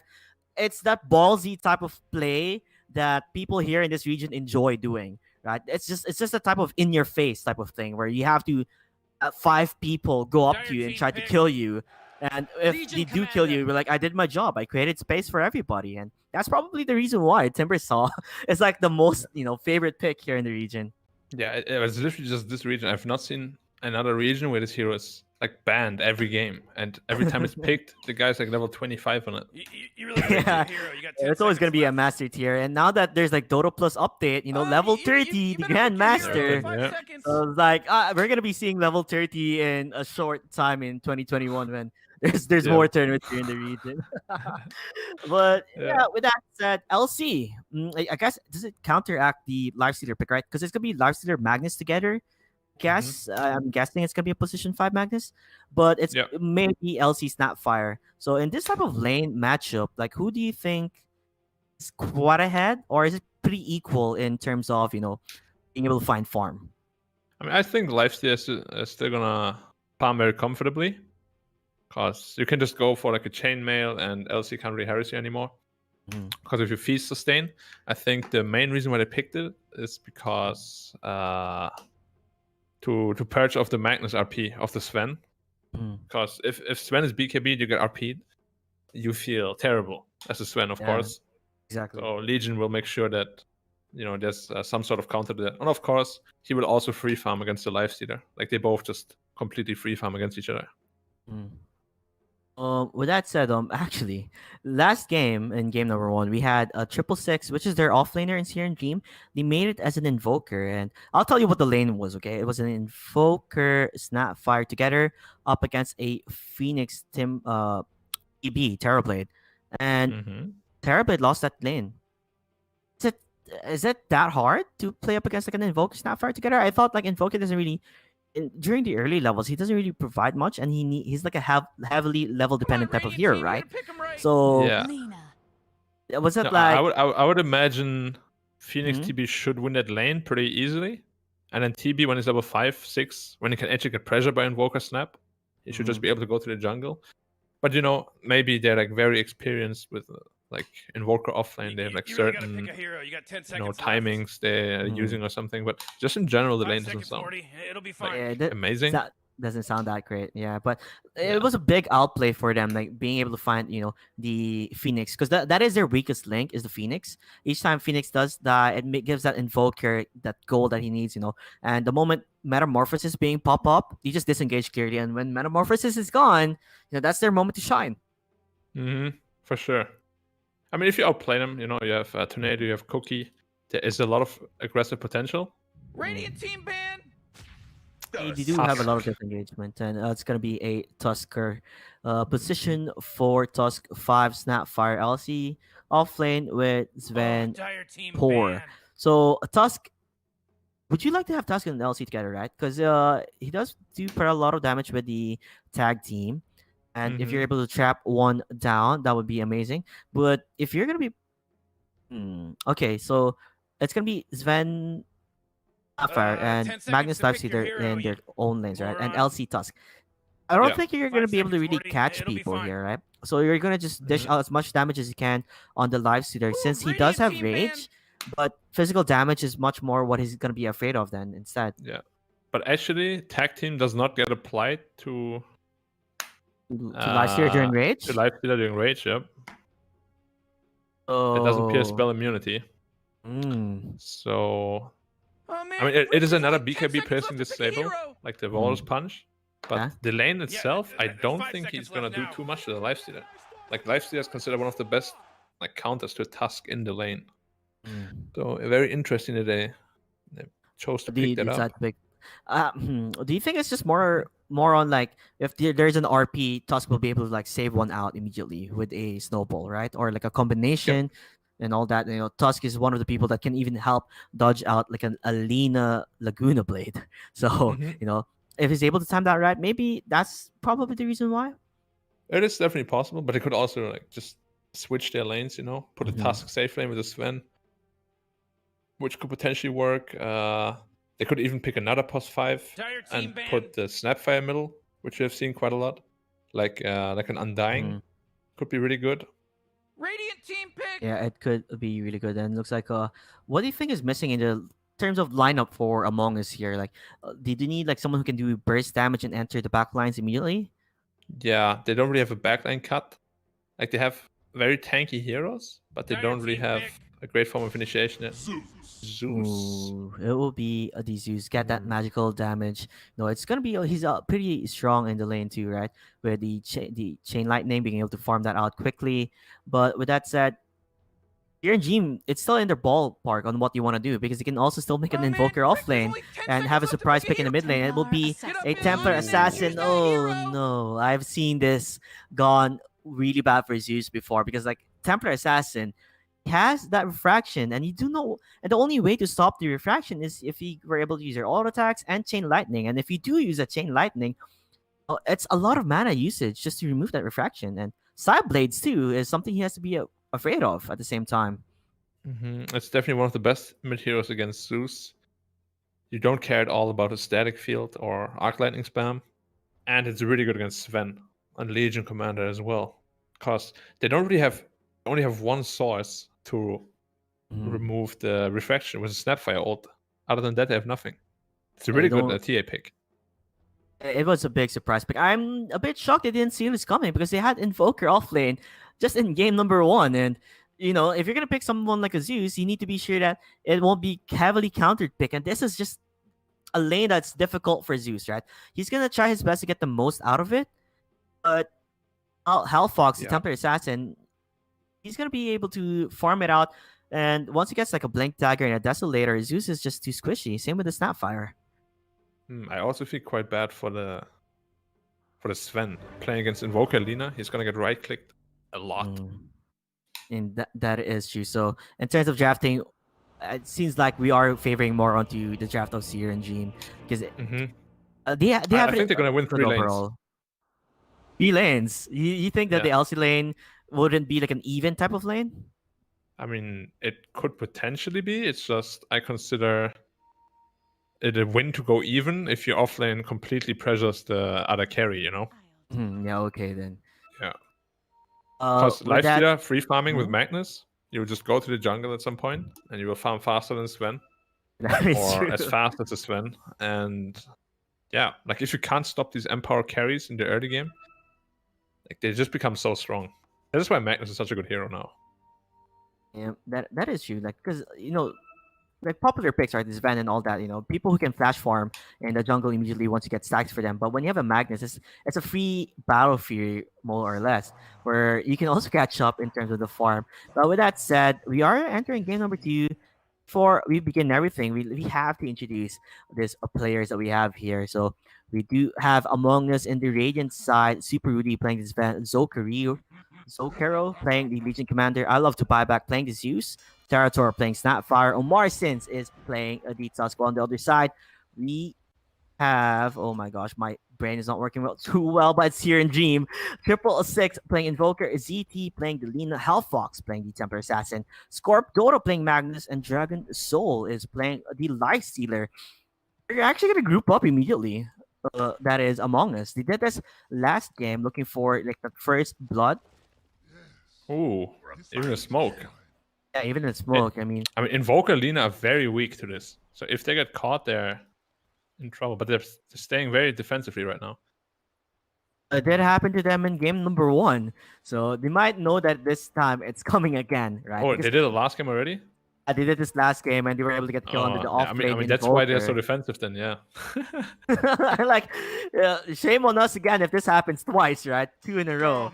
Probably they've learned their lesson not to show up. As you can see, they're just staying near the tier 1 tower and they're playing it like we know they're there. We can't do anything about it. As Magnus is scouting it out. Like this information from Magnus is already telling them that they're there on that high ground. Yeah, very interesting. They do it 2 times in a row. Usually it's like a one-trick kind of thing, you know? Yeah. Just a way to surprise them, yeah? They might get 3 bounty runes though for this. I'm surprised the Magnus didn't go for the other one. I guess he was just too afraid, thinking that someone might just rotate there immediately and go up onto him immediately. So that's probably the reason why. But 3 bounty runes is quite a win for me, if I would say. Like, we didn't get a first blood, but he did use a smoke for it. But, you know, 3 bounty runes. I think 3 bounty runes is definitely, you know, it's not game winning, but it's a nice start to have, especially if you have like lanes that are inherently at a disadvantage. Tusk still wants to kill bottom. Well, he is sticking around here. Like you said, these two heroes are quite quite weak, right? Like an Invoker, his movement speed is only 280. And if there's an Auber Venom Tusk with attacking, they're gonna go look for ZT. They're gonna try and dodge at some, but look at that Cold's not working in their favor. He wants to punch, but he can't punch at all. They're gonna get the stun to ZT. ZT, will he be able to try and escape? He does have LSA. Will he use it? Yes, he will, but the final damage will be for Super Rudy as he claims that first blood. While the entire time on the top lane, looks like a Zoke hero be able to survive that one. I mean, the thing is, kills don't really mean so much anymore. Like the Sven missed 4 CS for getting that kill, which is, I think, acceptable if you're dire. And Zokiro actually in trouble, and he died. Wow. Okay, he's having a difficult time here. It's because of the skewer and the damage comes from the lifesteal, right? He went for the overwhelming odds first, so there's no way to dispel that press of the attack to get out of that. And when everything's said and done, he just dies immediately. Yeah. I mean, it's not a lane where LC should ever die in, I feel, but made a small mistake. Got scored into the tower, I believe. And yeah, I mean, if you mess up against Magnus, this can just happen, you know? There's a reason he's such a popular hero right now. That is true, and I'm just watching the mid lane. You can see how bullied the Zeus is. Like, each time he tries to even get close and get those last hits, he's having a hard time. But the Snapfire is being chased right now. He's gonna get the kill. He's gonna get killed from the final hit from 666. They're finding kills with this Invoker Lee in the lane. A strong right-click lane has a lot of potential, and actually the Sven, I think, will not have an easy time. Like, as levels rise for Invoker and Lina, it's just gonna get harder for him. It is already showing that he's having a difficult time. He did miss quite a lot of last hits there, like you said, because he went for that kill. He's currently only 6-2. Yeah, Invoker has more than him. That is not something you want to see. that is definitely not what you want to see when Invoker, who's still level 2 quads OX, getting not only a kill but also getting those last hits up and running. You can see they're struggling. Like, they are struggling the laning phase right now, especially the Zeus. By the way, if we just look at the teams, you have a little bit more knowledge than me. Who's like favored? Since yesterday, I would say Siren Dream are the better team compared to Among Us. But Among Us, if they have a good day, like if they're in a good day, in a good mood, they can turn the tide around. Siren Dream feel like they're more composed as a team and making better team decisions. Right. Yeah. I mean, I could see that. Just have to see how it plays out, I suppose. Because I think Zeus is actually doing quite well now. Oh, Same he's getting TA? he's getting his last hits, right? And although the problem here is, like, he has to buy a lot of consumables to even to stay in this lane, just to be able to spam that arc lightning, and that is what he's doing, right? Just spam the arc lightning, just get your last hits. You're not gonna get as much as TA, but it's a good trade nonetheless. It's just gonna get more difficult as TA gets higher level, and then later on the Blink Dagger, Zeus can really get just 1 or 2 hit by the TA. So he will have to be very careful later on. Ooh, they're actually gonna try and fight this onto the Templar Assassin. He does have quite a lot of one charges now. Omar, since you have to be a bit more careful as ZT does TP here onto the mid lane. He misses the stun. Very off the mark. Exactly, very off the mark. Probably predicted too far into the future, so it will miss, sadly. Now in 5 seconds, you're gonna be here. In 5 seconds, yeah, but turns out there was a bit of a lag in his brain, so he didn't end up there at all. It's okay, that happens, Lina is a skill shot hero, so can't be too upset with it happening. You have to take it. Oh no, Martins. A bit awkward on where he is right now. He's just in front of Hellfox and 666. He's gonna try and run away, but he's gonna be found and left for dead. And that means 2 earn charges for Invoker already. He just gets earn charges from that one, and Invoker is having a great time here. Like, there's a reason why Invoker offlane isn't really picked as much, because early laning phase you can really bully him out, but it's not happening. He's having a good time. He is higher net than Sven almost. Ready for a fight. Not what you want to see at all. Definitely not what you want to see. Yeah, for sure. Especially if you're Radiant. If you're Dire, you're probably really happy with it. And the mid lane looks like they're going to be able to find Omar since not only that, the Scuba back on to I Love to Buy Back, because I Love to Buy Back will get hit by the LSA, and the damage will be enough to get that kill. That is definitely the next level play for Scorpiota.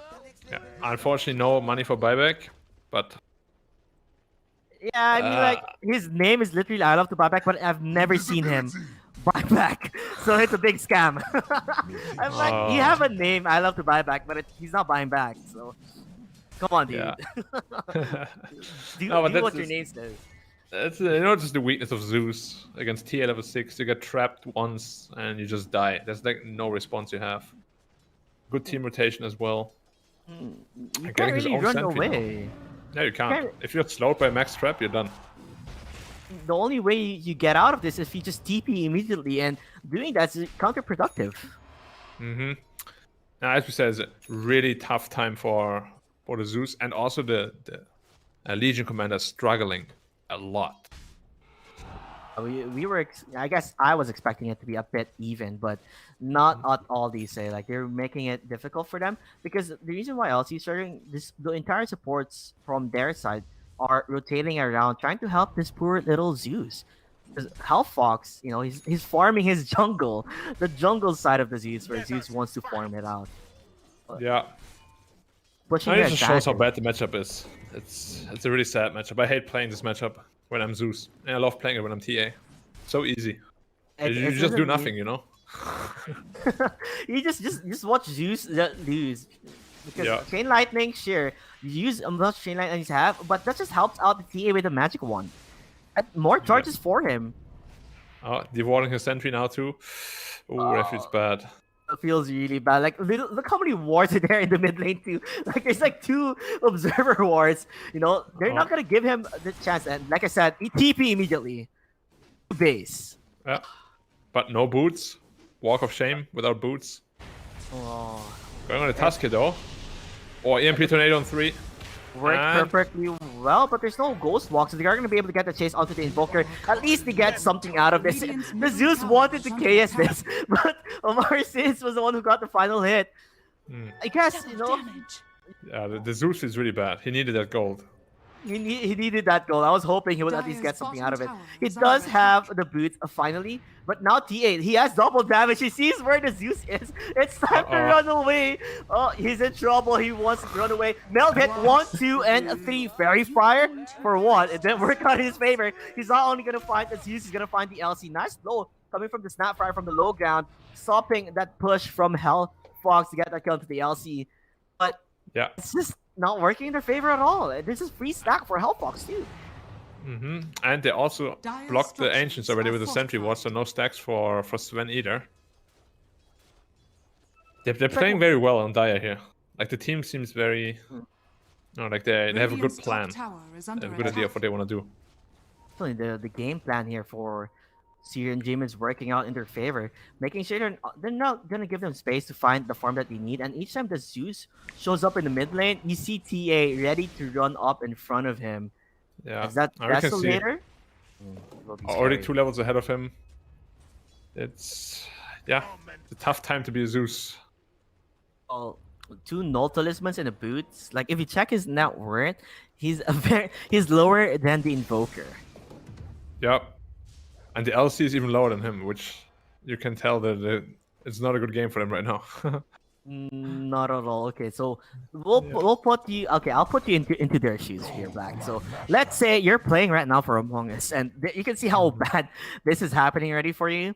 What are the steps for you to at least slowly climb back into this? Because it's still a possibility, but what do you need to find that glimmer of hope? Really, the only thing you should be doing now is focusing on getting your Sven the important core items. So you want to stack the Ancients, you want to deward the Ancients, and just keep stacking as much as possible for him while securing the stacks from the farm.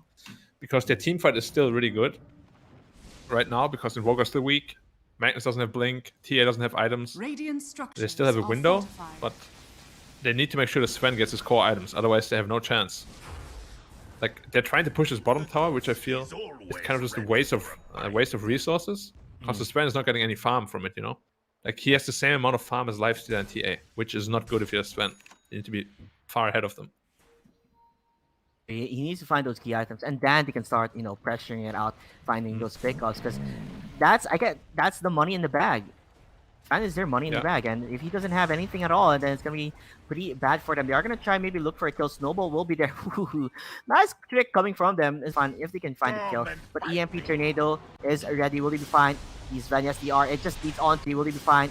He's Vanyas DR. It just leads on to a stun. The LSA does it. EMP Tornado combination, but Super Rudy is too damn tanky. He doesn't really have any more mana to do anything out of it. Now, it's just into an awkward situation for the Tuskar. He's gonna try continue on, maybe look for a kill. He still has the Snowball. If needed, the Laguna will hit. He wanted to dodge that out, but it will not go in his favor. A lot of damage, and the Zeus gets something out of this. Money in the bag for him. It's gonna be a double kill, but Lysander immediately TPs in the bot lane, gets a kill onto the Tusk. Now, they might be looking for a objective after that engagement. They should definitely be getting the bot tower here, which is a really big, obviously. Like, you want to take the safe lane tower and the mid tower so you can control the triangle of either team. So this bottom tower and the top tower are really important. You should defend it as long as possible. Hang on to the mid lane. Like, you really want to make a play here. Oh, the Zeus. So this is really not what you want to see. Zeus, he's having a bad time already, and it's not over yet. They're going to use a tornado on him, and what comes up must go down to the grave as Zeus again dies. It feels bad, man. It definitely feels bad. Yeah, that's what you get for picking Zeus, man. I mean, we had a game set here. They just got out-drafted the moment the TA was picked. They're looking for the lights there, immediately infest this into the creep, getting slowed down. But guess what? Super Rudy is the target here. They are going to try maybe make a play. The Super Rudy isn't that super at all. More timers kisses coming from a downtown, but a tornado will definitely hit Super Rudy. Still going to fall down. That is 666. Now they're going to commit an RP onto the Snapfire. Snapfire doesn't have any way to run out of this. Even Zeus comes onto this. He TPs here to the ball lane. I don't think this is what he wanted to do. He just came back to life. Not only that, it looks like he'll go back to his death, or are you just going to go back and leave him alone? Looks like they are going to leave him alone. Well, I guess it kind of works out, but while this entire time is happening, your position for Alina is farming his level. It's currently level 8. You can see the net worth. Both Lifestealer and TA ahead of the Sven. It's a tough position to be in.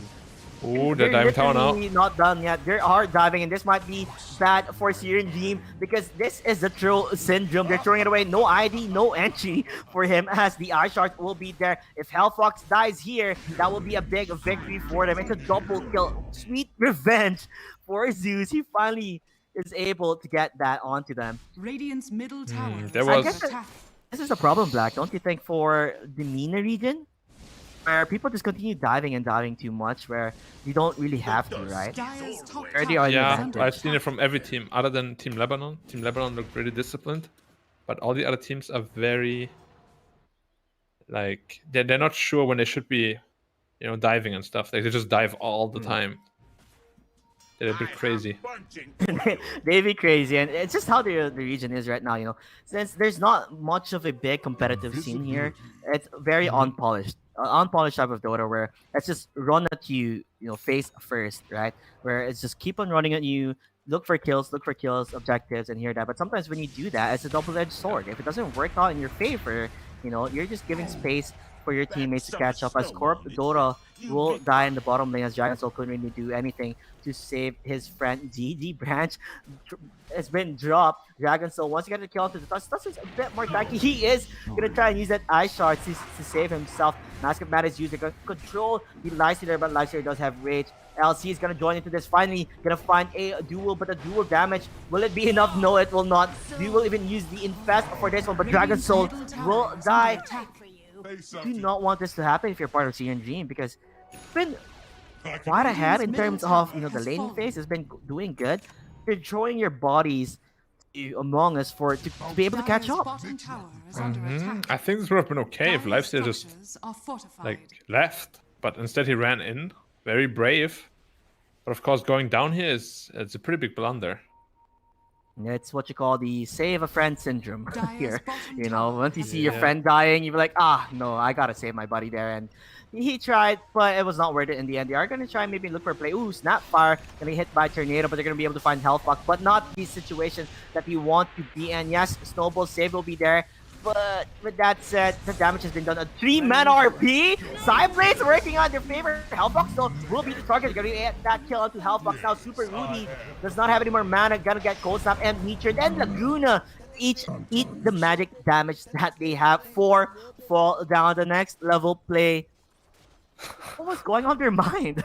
That's just crazy. They should have just let it be, let their supports Dire's die, bottom and tower continued is under farming. Because attack. like you said, they need these Vent to get those item timings up and running as soon as possible to be able to play Radiant's this top aggressive. tower is under attack. Yeah, I mean, we just Dire's spoke about it. bottom They're just, tower is you know, under a bit attack. crazy, and it actually just showed again right there. I didn't expect the team fight to be breaking out like right there with 10 people. Like Uh, that is crazy. I was only expecting like 2 supports maybe die because a snowball did Dire's happen, and like, structures are oh, you know, we fortified. made a mistake, you know, just let them Radiant's die. top But tower out of is under nowhere, attack. you know, Elsie jumps in, gets hit by a 3-man RP, and it just went downhill. Like, yes, you gotta kill onto the TA, but Ice Stealer, his net worth is racking up. Ah, looks like a free Roshan with the DDTA.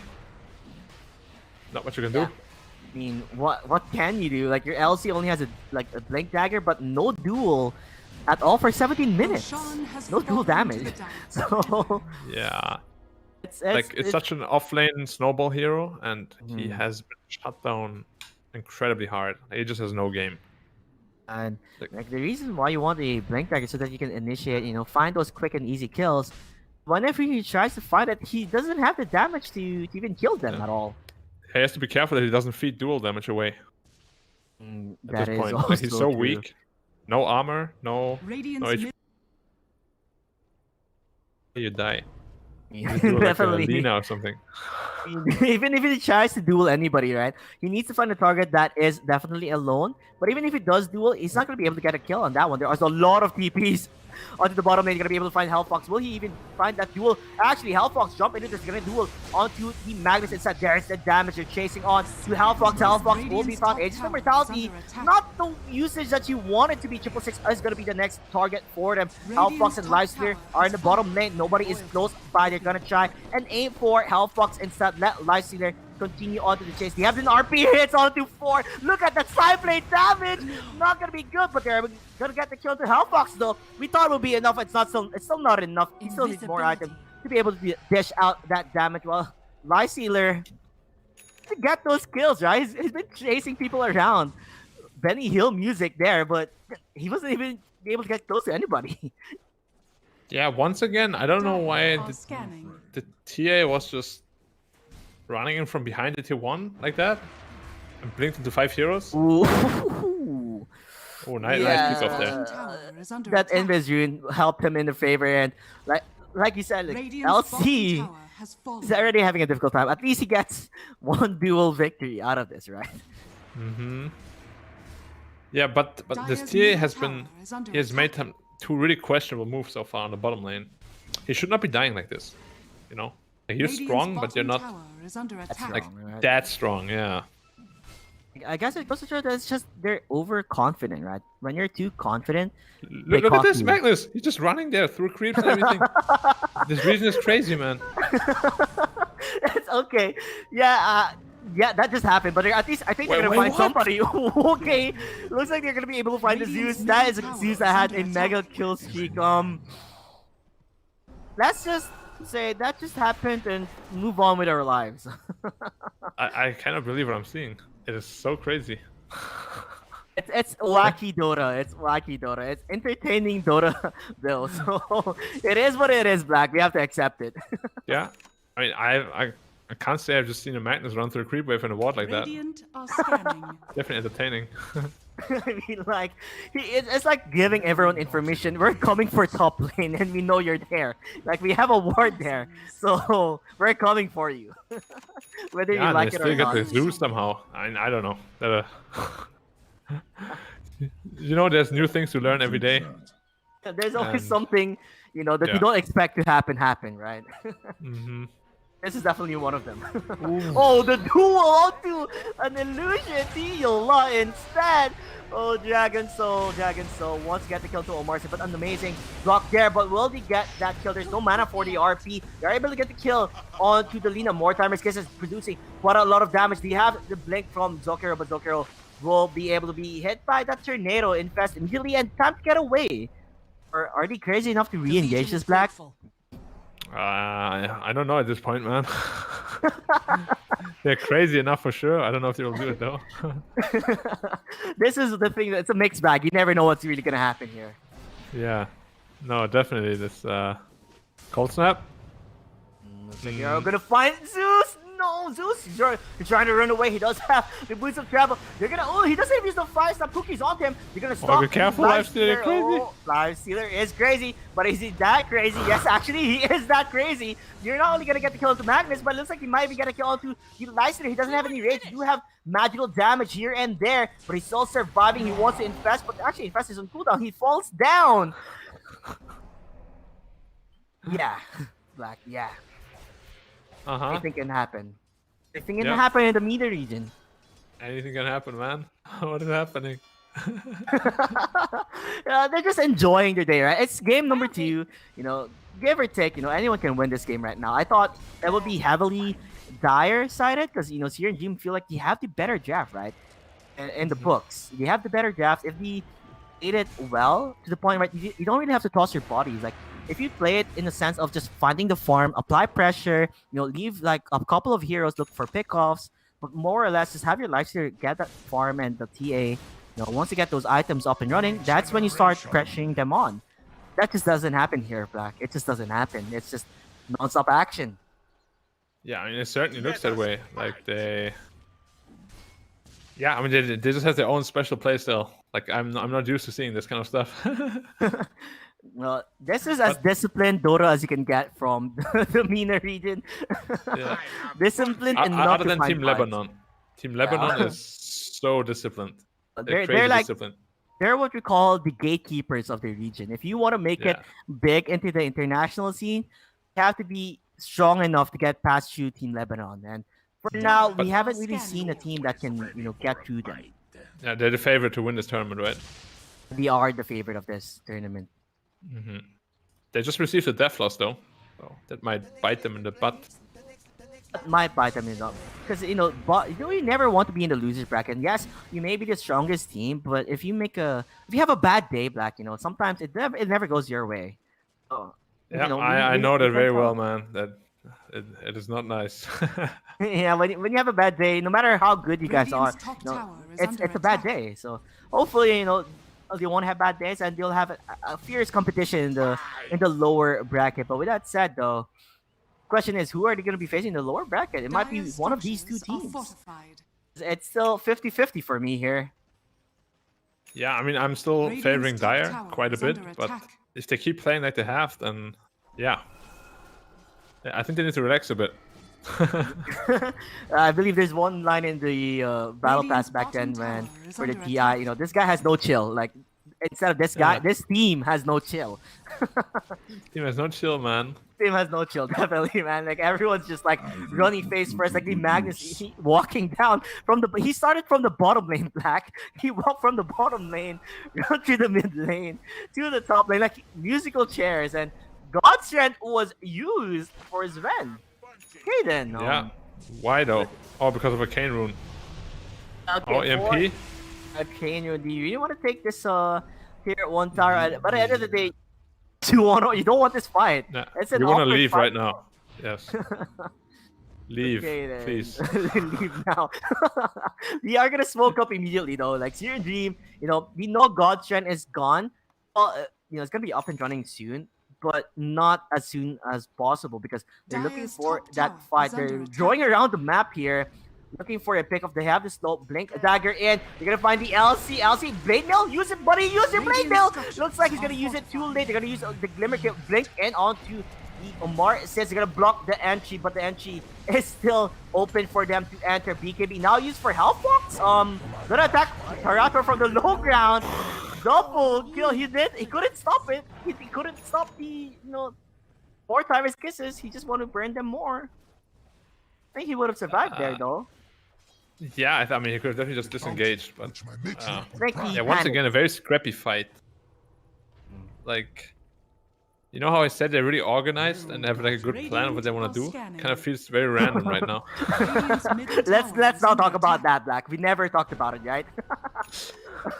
So we are aiming for the Aegis, right? So maybe, right? They're just playing around here and there. But once you get that Aegis of Immortality, it's not just Aegis, it's Aegis and Cheese. So if they play like the way they're playing now, they could get away with it. Then Aegis and Cheese. I mean, again, I don't think Radiant can fight them at all right now. So still heavily favored, and if they get the second Aegis and Cheese, they Radiant's should top definitely, tower is under attack. be able to take the high ground. But again, like they have been playing really The mysteries remain. in a very unpredictable way. So I don't know if the lifesteal is gonna run into the fountain or what. I'm not gonna say that's not gonna happen, Black. I'm just gonna say it may happen. So, Magnus, right? I mean, here's your position 5. Usually the item timing for like a position 5 dagger, 15 minutes, 16-minute mark. Is that like correct? If you're a position Dire's 5 top Magnus, tower is that like under if attack. you play it smart, you can get it by that time? Yeah, definitely. Like depending on how your team, how many towers you get and everything. But I mean, his blink has been a bit slow, but he got it now. So That's the only thing important, right? You were Yeah. able to at least get the blink dagger. Another element of form of initiation Dire's that top tower they is under attack. Roshan did Radiant's spawn. middle You tower have is under the attack. Tempter Assassin trap there, so it's time to maybe take a fight here. But do you think even Among Us are strong enough to fight this? They're still looking for that Aghanim Scepter for Sven. Dire are scanning. yeah, this lifesteal has a basher now, so Sven can't really man fight him anymore. And the Zeus has to be really, really careful. Like I don't like his item build too much in this Okay. game because you need that Aghanims against a lineup like this. He is And he trying went his best for to farm that out, but it's gonna take some time. Like he did go for a greedy build, right? The Boots of Travel and the Ether Lens, because it's been, like I said, an action-packed game. Like there's 37 kills in the scoreboard, and Dire's it's only top 27 tower minutes is in under the game. attack. Yeah, definitely. Like in Europe, we would most likely see like scoreline of 10-10 at most. Like they just like to farm right now. But I've seen in this tournament, teams are fighting like all the time.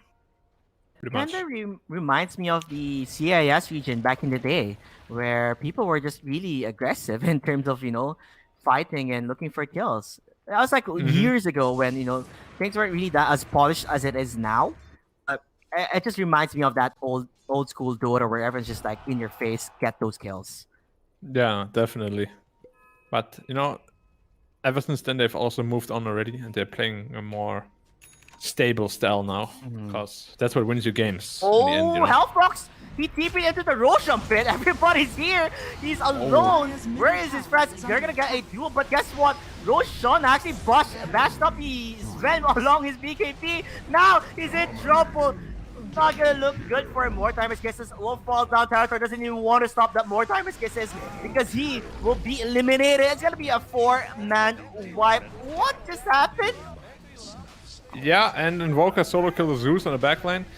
I mean, that TA should have died instantly there, if they're a bit more coordinated. Roshan has But for some fallen to reason, the dire. Sven didn't hit him. He like walked back into the Roche pit and back out again, and then it looked really interesting.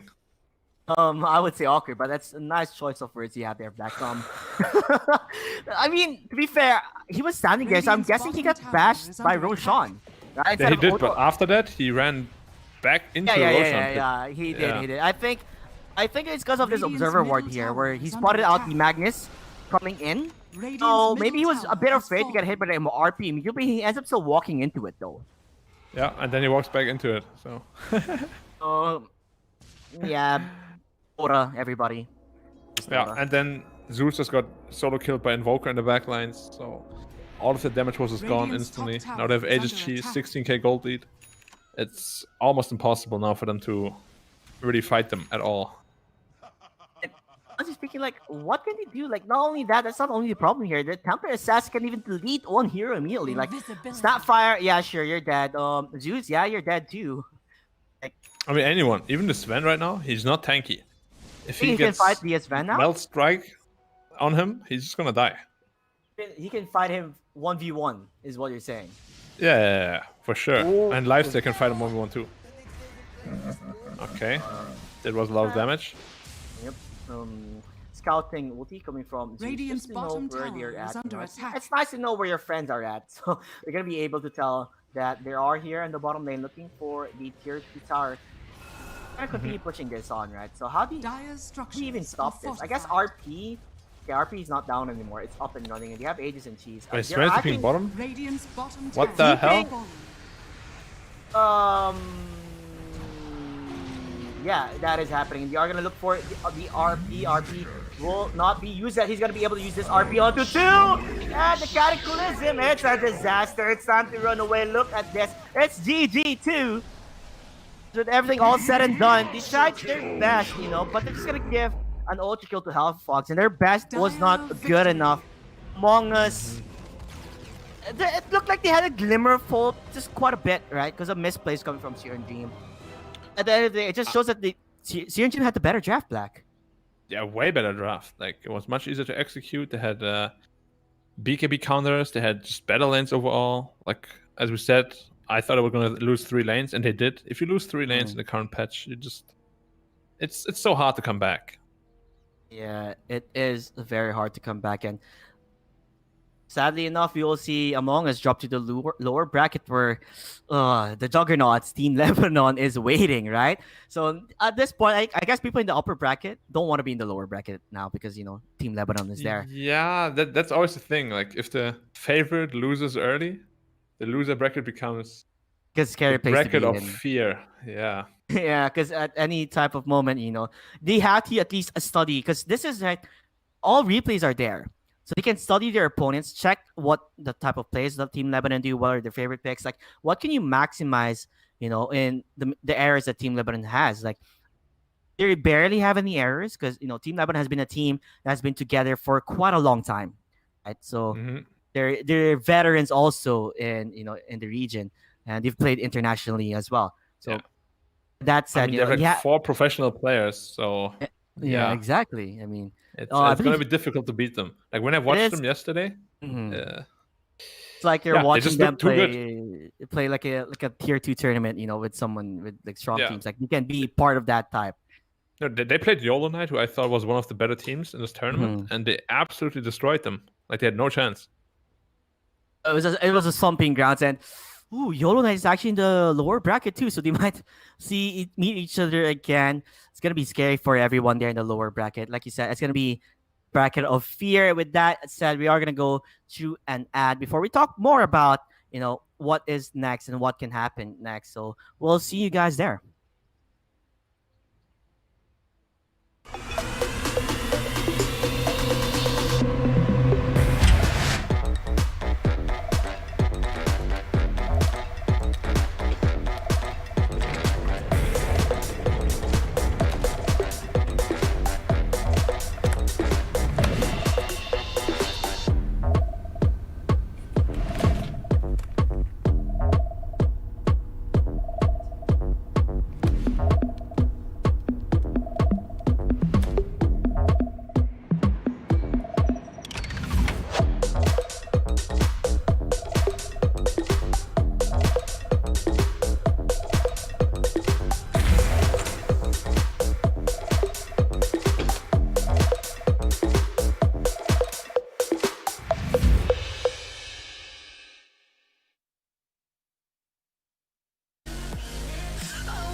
Can't take for granted where I've been. Went through hell and back again. Scars on my mind, the bruises and skin.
So I've come to the conclusion, just a rotten piece of fruit. So I'll end up dying slowly, rotting away. See, I just want to be able to climb without a fall, to get out of this wasteland and run. Please strike me thunder, let me get closer to the light. Please strike me thunder, so I can be free.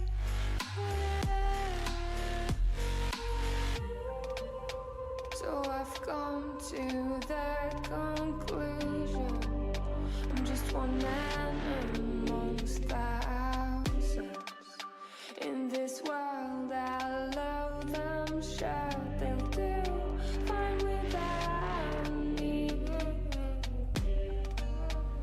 The chemicals in my head don't work as yours, 'cause every piece of road is a little bit of happiness.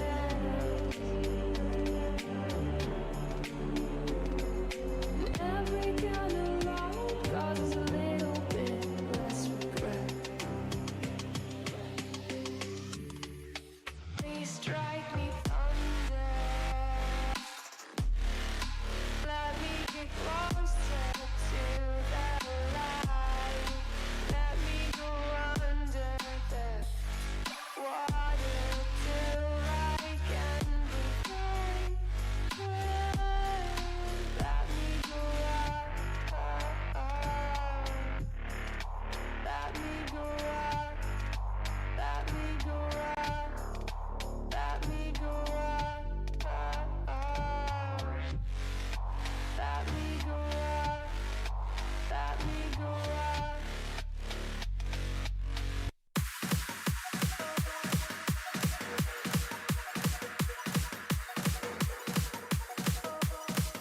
I'll be your superhero.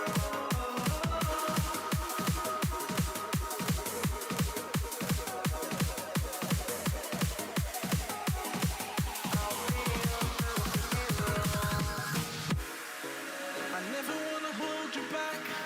I wanna give you every chance to make it, to make it. I'm afraid if our love collides, you'll leave me alone tonight. 'Cause I'm changing and I'm breaking. Is this alright? I'm scared to ask these questions, 'cause I know that you'll reject my love, moving slow, frozen to these pieces without a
It's all about humanity. About humanity.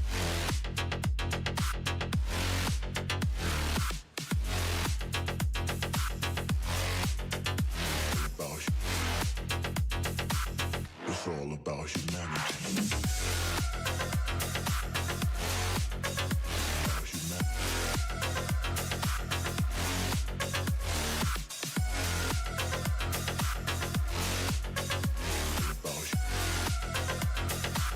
It's all about humanity.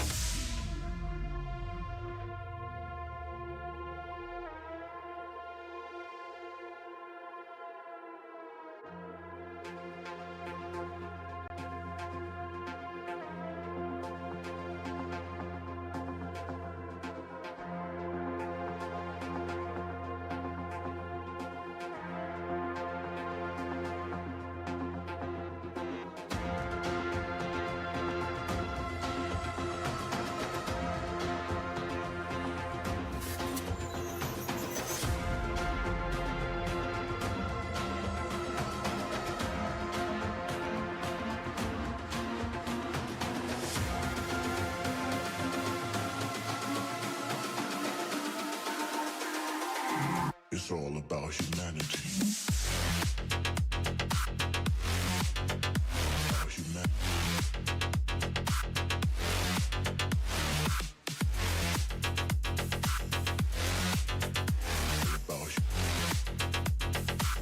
It's all about humanity. About humanity.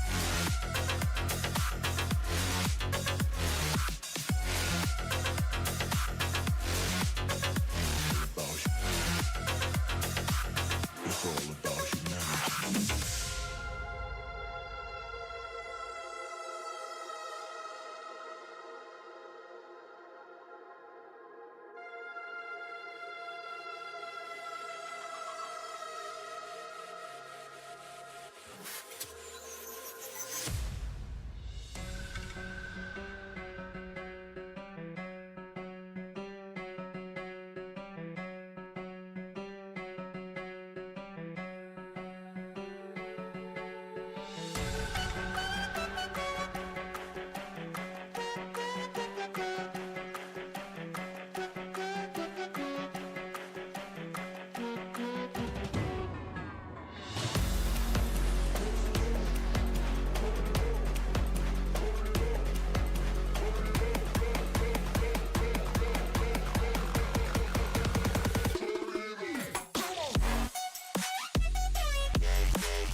motion. A couple milli now, I'm causing a commotion. I've been coasting, hear my name around the world like an explosion.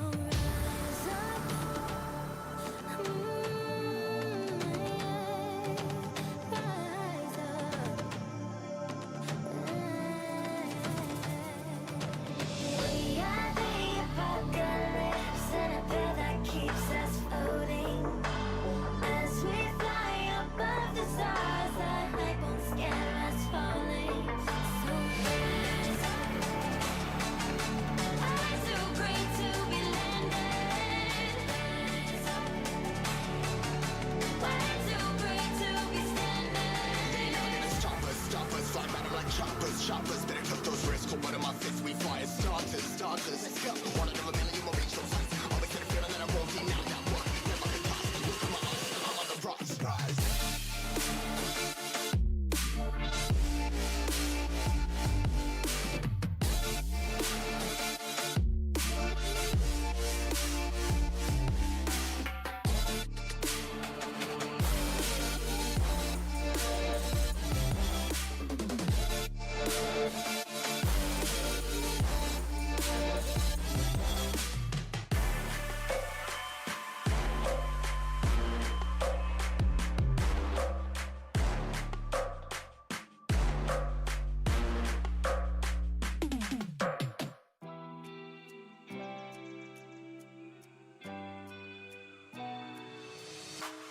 Try your luck and take a chance. Before the risks in this moment, take my hand and break my heart. I'll never walk this road again. Stumbling steps grow to a dance where things change forever. There's no regrets, only the past. Will I change? Never. So swing me around, take me down. You won't break me, I'm too strong. Keep saying it wrong, I'll play along, but I will never be a victim. So swing me around, take me down. You won't break me, I'm too strong. Keep saying it wrong, I'll play along, but I will never be a victim.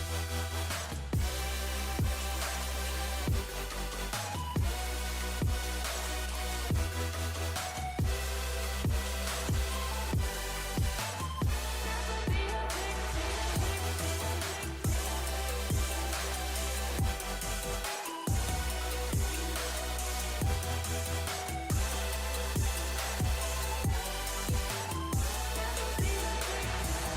We barely know you hurt, I grow, I rock, you roll, we steal the show. I lock, you load, we lose control. I won't be held responsible.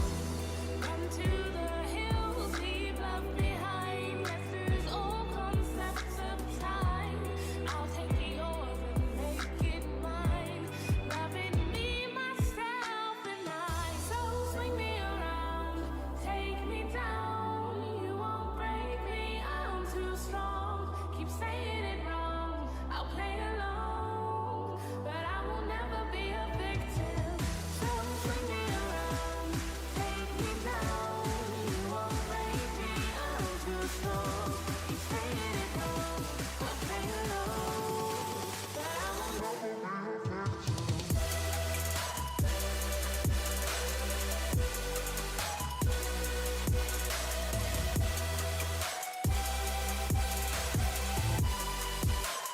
Never be a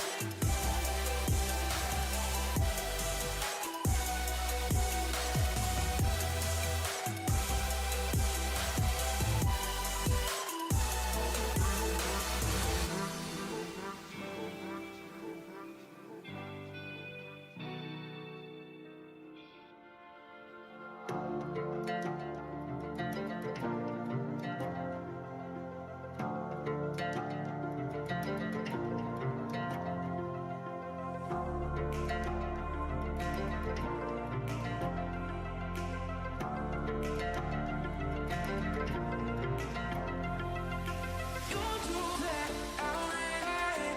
You're more than older, I know. You're too bad.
for disaster, a reckoning.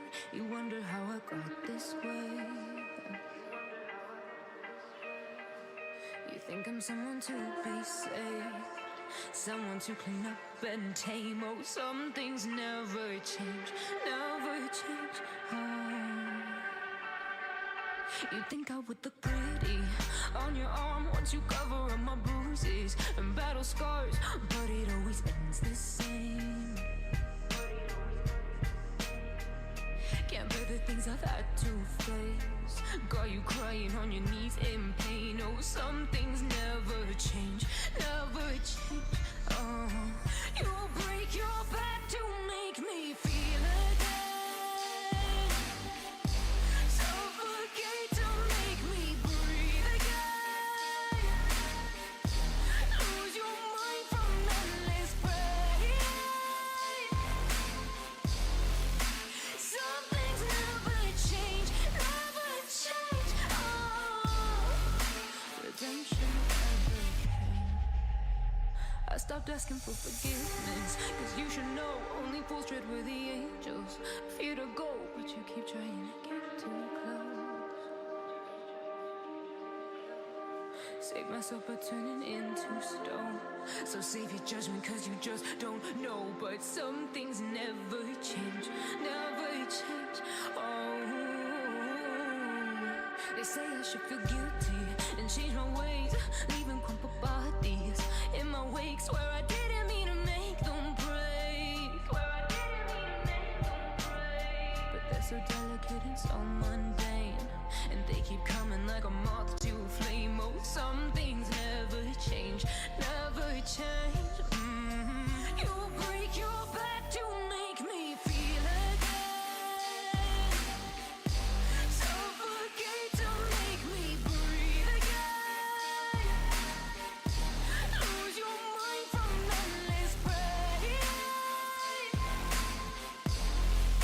Some things never change, never change. Oh, redemption. You make me move, you make me dance, you make my heart beat super fast. You lift me up, you make me laugh. Baby, you're the best I ever had. You're the best I ever had. You're the best I ever had. Best I ever had. You're the best I ever had. Best I ever had. You're the best I ever had. You make my heart beat super fast, super fast, super fast. You make my heart beat super fast. My heart's super, super. My heart's super, super. My heart's super, super. My heart's super, super. Super, super. My heart's super, super. My heart's super, super. My heart's super fast. Super, super. My heart's super, super. My heart's super, super. My heart's super, super. Super, super. My heart's super, super. You make my heart beat super fast. What does love feel like? What does love feel like? You're the best I ever had. You're the best I ever had. Best I ever had. You're the best I ever had. Best I ever had. You're the best I ever had. You make my heart beat super fast.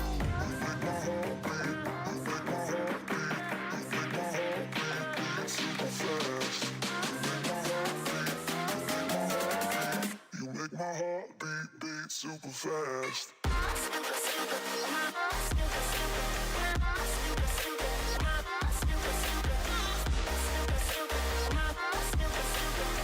You make my heart beat super fast. Super, super. My heart's super, super. My heart's super, super. My heart's super, super. Super, super. My heart's super, super. You make my heart beat super fast.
Oh, hello there, Black.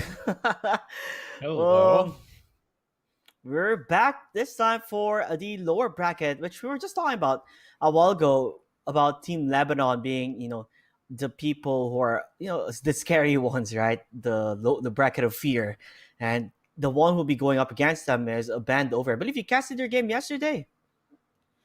Yeah, I casted Bendover yesterday and Lebanon actually. Oh, actually, yes. So you've seen both of them, and how do you play? I mean, Lebanon is just what you'd expect It's from like a them, whole, They're really a whole new solid. level, I guess. Yeah, really solid, good drafts, good gameplay. They always use the stand-in or two though, so I have never seen them at their like full strength. But Bendover looked like, in theory, there shouldn't be a match for them, but maybe they can surprise us. Yeah, I guess that's the beauty of Dota. Anything can happen here. But before we continue on, we can see the brackets right now. Whoever wins this match will be in our top 4 in day number 9. So Afro Mousy and Searing Dream have confirmed top 3, while Benover versus Team Lebanon, which is happening in our stream. Whoever wins here will be top 4. On the other side, we have Yellow Knight versus Among Us TI. So getting closer and closer to that grand finals, and I'm hoping to see an exciting game, not more of a one-sided stump. But we'll see what happens here. If bend over, will not bend over to Team Lebanon's dominance in this region. Hopefully, we get to see an exciting match.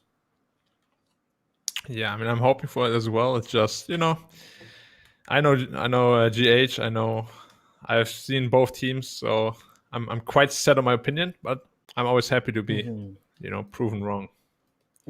So GH's brother is actually CBS, apparently, from what I've heard. So it gives me that feel of the Yawara and Samil type of vibe, right? You have two brothers who are both very good in Dota 2 and part of the pro, like part of pro teams and all that. So it's interesting to see. I didn't even know GH had a brother actually, and the fact that he's also a very like high MMR type of player too, and they're playing together. Yeah, I mean, I think I played with him in ELAB as well, with him and GH together. So they've been playing together since forever. And So I mean, yeah, he never had a breakthrough in the pro scene, obviously, but you don't need to be a pro to be good at Dota and enjoy Dota. So yeah, that is true. But I guess if you look at it this way, right? The region itself is still a growing region, and with people who make tournaments like these, it gives that chance to at least what I can say, legitimize the region as a whole. Because I feel like this region has the potential to grow more, and I believe there's a lot of hidden talents here in the MENA region, and we need more of these type of tournaments to at least bring them out of that those spooky areas or whatnot, to bring light onto them. yeah, no, it definitely is. I mean, there's a lot of Middle Eastern players that are super successful, right? Yeah. There's Miracle, there's GH, obviously. Mostly whole bunch Nigma, of other people. right? Yeah, Like it's everyone mostly from Nigma. Mm-hmm. So seeing how Yeah, the bands go by Black, Yapso is also from the Middle East, right? yeah, he is. He's actually from the Middle East too. Yeah, that's correct. Yeah, So so very they have talented some players incredible, there. incredible players. The bans, we see Viper and CK. Why do you think CK is banned immediately from the get go? I mean, CK is like the type of hero that needs items to actually be able to, help around, per se. Bendover picked him a lot, I believe. Like their offlane likes to play CK a lot. So is So I it guess like a way that's, like, the only to reason why. remove the comfort picks from Bendover? You just don't want to give them a chance to play what they're great at, right, or what they're good at. Yeah, I mean, as I said, Lebanon is a very like serious team. They don't really troll around or anything, so they're gonna draft in a way that gives them like the biggest chance to win. Yeah, that is true. I've also played actually against Team Lebanon because I used to compete. It was a BMW tournament, and they really don't give you a chance to at least fight back, because their type of gameplay is like they have this game plan already. Like, this is our win condition, and we'll do everything to achieve that win condition, and you're gonna have a difficult time, playing around the way they play. They don't give you a moment of opportunity to play the type of game you want to play. They control that tempo. Yeah, definitely. Which is, something very good to see, because the first series I casted was, I think, Afromush's team, and they were trolling real hard. They were building, butterflies on Mars and tiny stuff like that. Butterfly. And they almost lost the game because of it. That they were dying in fountain and stuff. So when I watched Team Lebanon, I enjoyed it a lot, because there is like a good amount of trolling, but then there is like the next level, which is like disrespectful. Yeah. You can't ever be disrespectful in Dota. That is true. It might bite you back badly, and especially if you're in the losers bracket, you don't want to disrespect them too much, because it might turn out being a throw. And I'm pretty sure you've seen a back and forth game in the first main event. I believe it was D2MT Esports, right? And Afro together in that game with Morphling. And it's just a game full of throwing back and forth and diving bodies. They could have lost that if they didn't take it too seriously immediately. Yeah, I mean, it almost cost them the game. Ultimately, still ended up winning, but it was very close and unnecessary. It was yes, very close and unnecessary indeed. And you can see Timber Saw immediately being banned. And like you said, man, it's a favorite pick here. It's always been a favorite pick. But the Magnus troll pick, I like it, because you're up against like a Slard or Lina, right? And like I said, Magnus he provides skewer and power more than anything, but in laning phase, not quite a lot. The troll is a type of carry hero that can handle the lane well by himself, because he can go either range or melee form, and the whirling axis is a good counter against like a Slardar who wants to use those Bash of the Deeps on you. Yeah, definitely. I'm surprised Bendover didn't ban it out. Yesterday they banned it out 3 times when they wanted to pick Slaughter, but this time they just gave him a troll. Troll is one of the hardest counters to Slaughter throughout the entire game. Yeah. So yeah, we'll see how the lane goes, but I think Troll should be farming very comfortably. Okay, at this point, like you do know who the carry is now.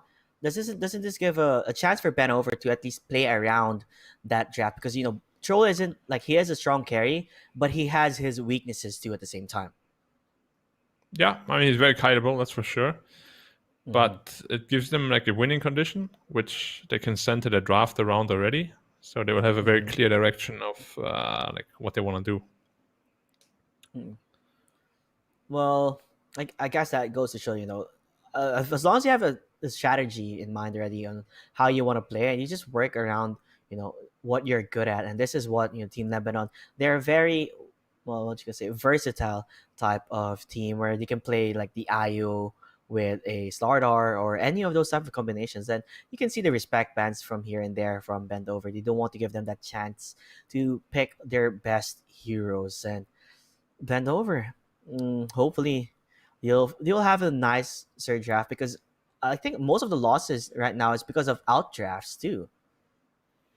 Yeah, definitely. Like, one team usually ends up with like a way superior draft and they just run them over.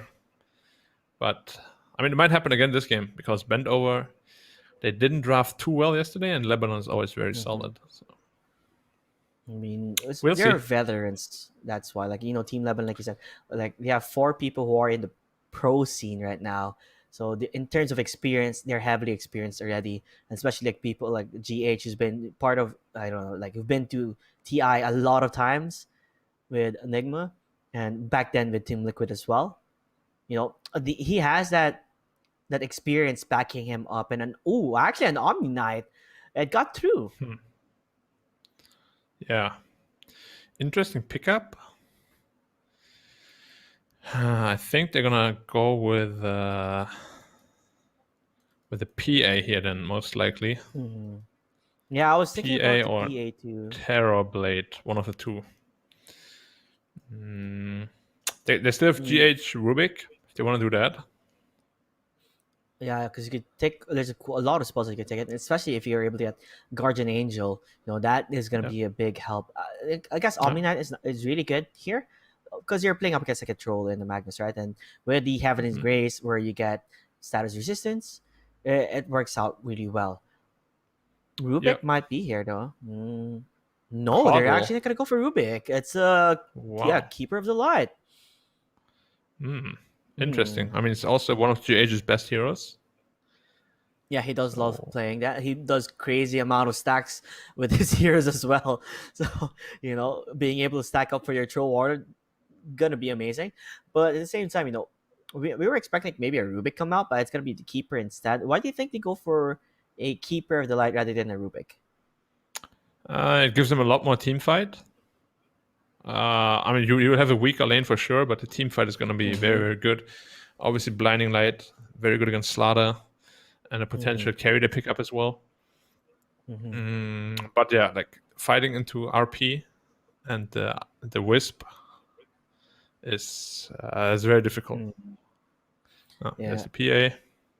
There is the PA, and like you said, it's gonna. Expected. It feels like it works better with an Omni Knight more than anything. Like this is the type of carry method that we have right now.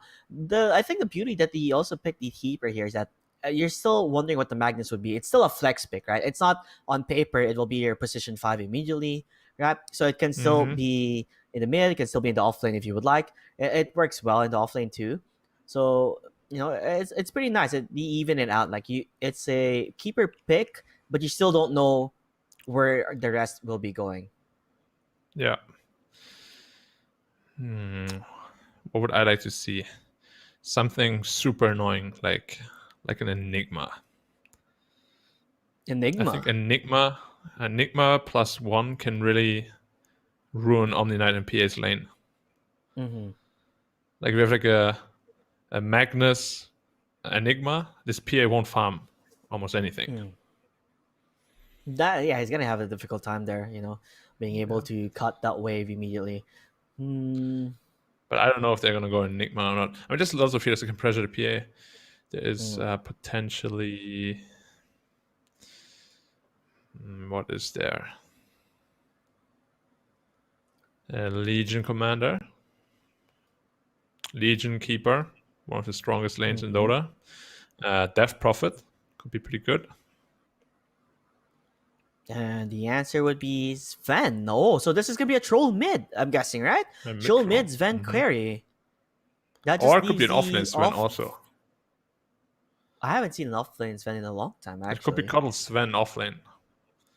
Because you get like a lot of Storm Bolts. Like mana won't be an issue at all, definitely. Yeah. No, I think you definitely want to troll versus Slaughter matchup because they picked it right after the Slaughter. Otherwise, it wouldn't make sense. So I do think it's a Sven offlane. Which is not too bad because you have the Warcry, which gives the entire team a lot of armor against the PA. Yeah, to tank up and all that. As so a Keeper Sven, it kind of makes sense to. Yeah, you're able to push out the Phantom Assassin. Give him that missed chance with with the Blinding Light. So plus mana problems wouldn't be an issue for Sven if he wants to like spam out some spells. Warcry does also help the Keeper of the Light. He may be soft, but with the help of the Warcry, with that additional movement speed and armor, he's gonna be okay even if Phantom Assassin does jump on him for quite some time. So for mid, I mean they could still pick a +5 also and put a Magnus mid. But I would like to see some mobility sort of hero, like a Storm, would be really good. Yeah, someone who can jump in, and make it more annoying to play up against. And Storm does really well if you have a Keeper too. Storm is mana dependent, and having a Keeper give you tracker magic. It does help him quite a lot. I would like to see Storm or possibly.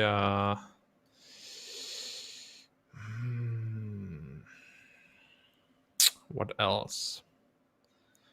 Maybe something like a Leshrac could work too. Yeah, Leshrac has just been some magic popular damage for some time. But they do lack initiation right now, so probably something like a Storm or Ember would make the most sense. for them, right? So they are gonna be picking next phase, and it needs to be something. Okay, they do ban the Storm Spirit. They need something to be able to jump in the back line. Make a bit of a mess there, and then once the follow up comes in, it'll be difficult for them to play around. Do you think a Puck is okay? But I don't really see Puck much in this tournament too. And Puck is alright. I feel like DK could be a good choice too. Mm-hmm. And it's gonna be a Zeus. So last pick Zeus. Doesn't this make it the Templar Assassin game again? If this is gonna be a mid Zeus, if it makes it the mid Zeus, right? It can still be played something else. Could be difficult because you could just put a troll middle then, and TA does very poorly against troll in mid lane. Ooh. Maybe Doom. So Doom mid. Mid, yeah. Which is not good against Zeus. Doesn't lane good against Zeus at all. Yeah, a lot of magical damage. So Troll, Magnus should win top pretty easily. I think they should win middle pretty easily too. And even bot lane, I feel this Coddle Sven should be able to pressure the PA quite a bit. So, like the only way that they can even kill, it's very low. Like I mean, GH is your only possibility. If you wanna, they have no annoy him as well. initiation. Like this Bendover draft is really weird. Like they need Slaughter Blink to even be able to do anything on the map, I feel. Yeah, that is true. They need somebody to at least jump in the backlines. Like in the department of Team Lebanon, right? You're gonna probably have like, I guess, looks like Sven will be jumping in face first because he's gonna be the tank in front, and Zeus is gonna be there to produce the damage, and then you still have GH with his ultimate, the Wheel of Wisp, they have a to massive control them. backline protection. Like they have Troll to protect the Zeus, and they have Sven to protect the Zeus and Coddle. Yeah. And even Magnus to an extent. So I like the draft a lot. Like Bendover draft, if they reach late game, it can get really strong. But I don't know if they can reach late game without like a massive disadvantage. That is going to be true, and it's going to be very difficult for them as we are going to get into the game, I believe. Yep. Anytime now.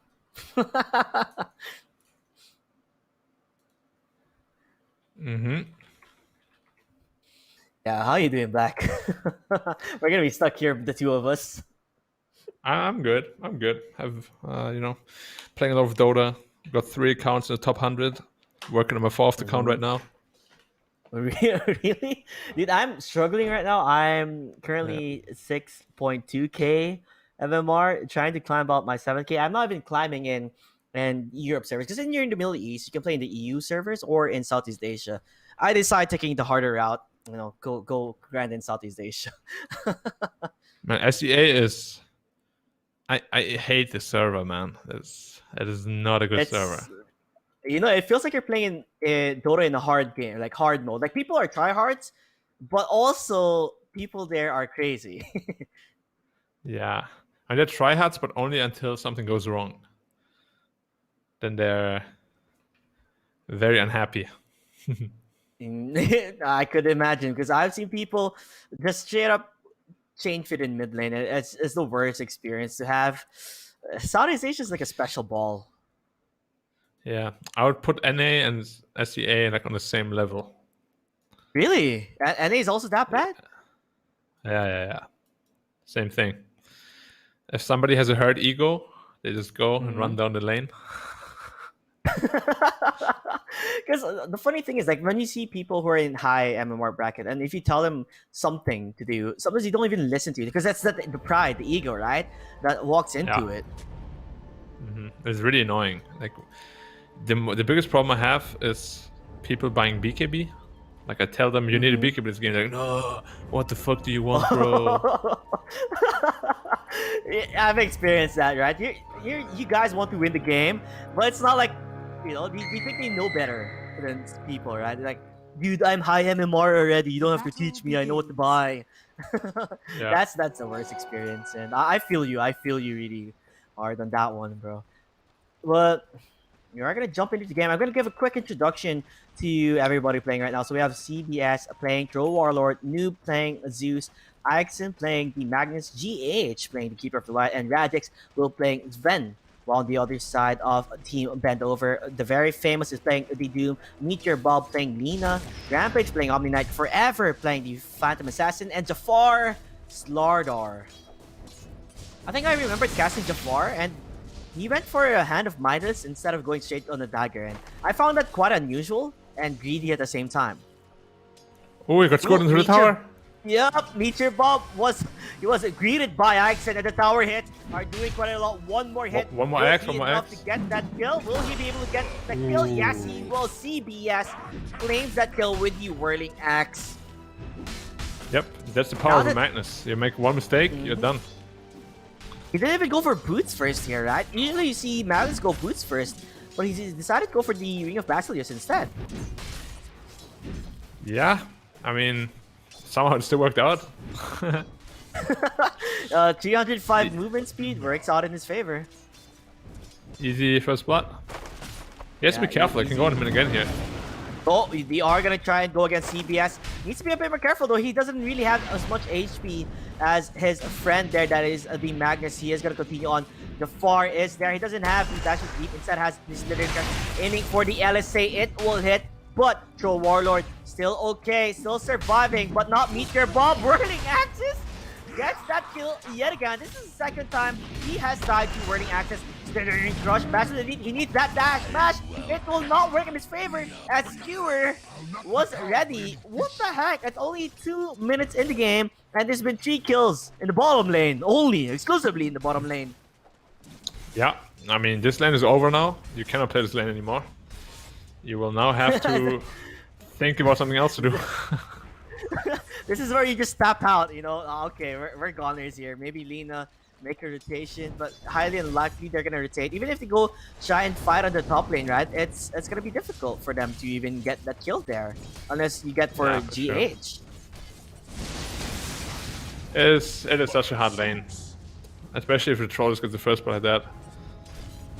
Now the Courier is bringing 2 Wraith Bands, Magic Stick, 2 healing cells on the Magnus. Yeah, I mean, Magnus ready to give that, you know, that support that CBS needs. Lots of consumables already on his department. And at the same time, you know, CBS didn't really miss quite a lot of last hits. He claimed 2 kills. Still, in terms of last hits, 11 and 4. Not bad at all. Yeah, I mean, he's very rich right now. Quite far ahead of the pack. I mean, yeah. This is what happens, man. Oh, if you got scored up the cliff. That's gonna be ultimate sad boy right there. Meteor Bob though, you know, he doesn't really have movement speed. 290 movement speed, and he's very low and easy to kill. At the same time, like you said in the mid lane, Zeus is bullying now the Doom. Yeah. Doom is always gonna farm naturally because of Devour, of course. But he's feeling the heat right now. Yeah, look at those denies coming from Noob under the tower. He doesn't really get much out of it, you know, playing it smart. He even uses the fortification just to give him more of an advantage compared to the Doom. Top lane we can also see the PA is dropping very low. Lots of consumables have to be used. Yeah. The Stormbolt spam is too good. It's like not only is his Stormbolt spam is like he has mana immediately, but the cooldown decreases the moment you give him Chakra Magic. Yep. They already have an Omni Knight who obviously gives you quite a lot of health, but even he.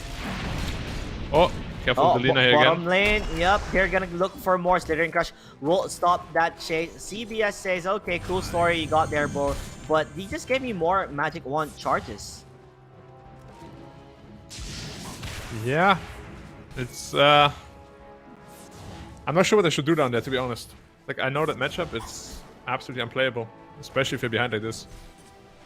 Yeah, they weren't expecting an immediate like 3 kills happening in the bottom lane going in their favor, and the top lane, they're just annoying out Forever, the Phantom Assassin player. A lot of Stormhammer stuns. At the same time, DH is also using his Illuminate at the every time he sees the opportunity he can, and an ultimate from Noob will get the kill to Jafar in the bottom lane.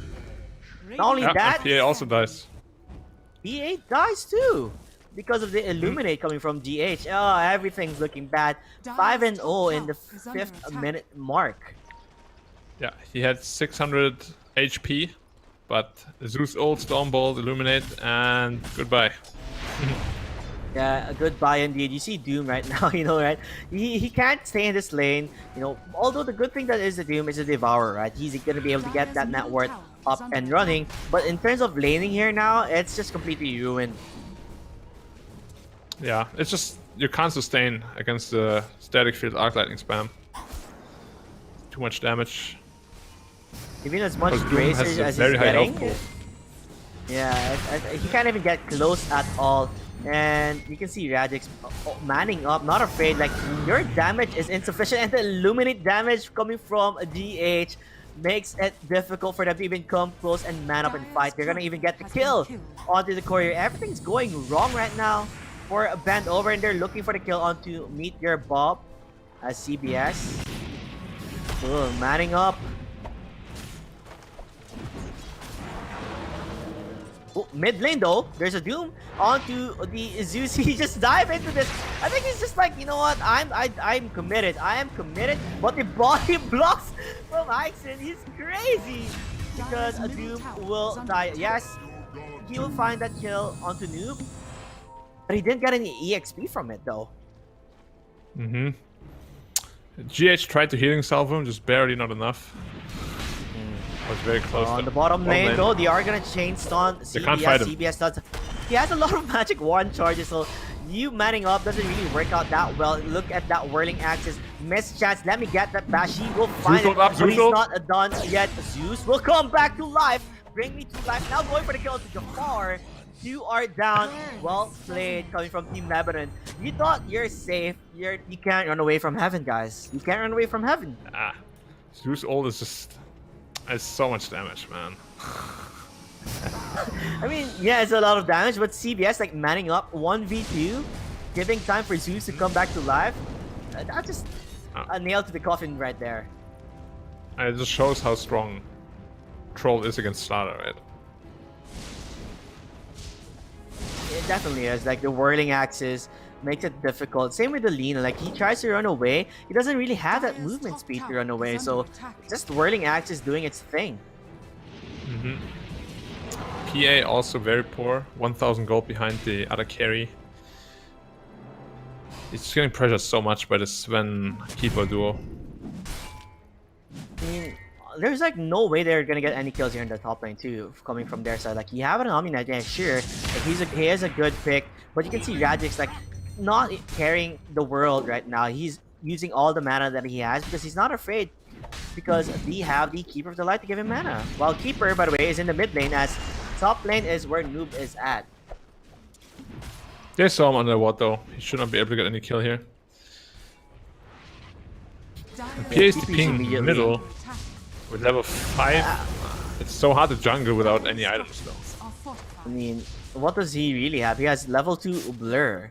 With wow, he even makes Blur. Yeah, you normally you don't really see people go like level 2 Blur immediately, but he just goes for it now. Like, I don't know about that, you know. And a Doom onto an illusion? What the? Dire's top tower has fallen. Yeah. Doom the Zeus illusion, huh? He was showing top the entire time, hitting the tower. So a little bit of a misplay there. Yeah, Nerds are really getting the most out of them, and they do get the kill onto Jafar onto the bot lane. Like, every lane that they go, they just die. It's already 10 kills in the scoreboard right now, and heavily favoring Team Lebanon. Especially inside of the EXP mark, you see GH level 6 already has the Will-O-Wisp. And it's just about time before they start fighting into this. Yep, close to level 7 already on the Keeper. Keeping up with the Sven in terms of XP. Very impressive. Magnus already 7 as well.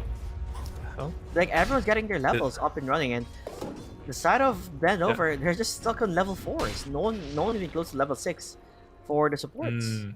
Because of all the kills they've had on the side lanes. Add so much experience. Look at the Slaughter, man. 1 bracer and boots. It is. It's a hard life. It's a hard life, and it's a life that he has chosen. While on the top lane, looks like Omni is gonna be chased down by Radix and GH. Like, yes, you know, we have another Stormbolt up and running. You can get your purification, waste our time as much as you can, but the damage will be there as Noob will claim that kill, immediately smokes out because, you know, why not? Let's look for a pickoff. Let's look for more kills, and they're going around the map. There's someone farming the jungle, probably the Doom. Let's take a tier 1 on the bottom lane. Yeah, I'm PS farming jungle, Doom is farming jungle right now. That's what I meant. Like, they just have no playmakers at all. Invisibility. I mean, what do you have? All you have is like people to walk in, right? You have Doom who will walk in.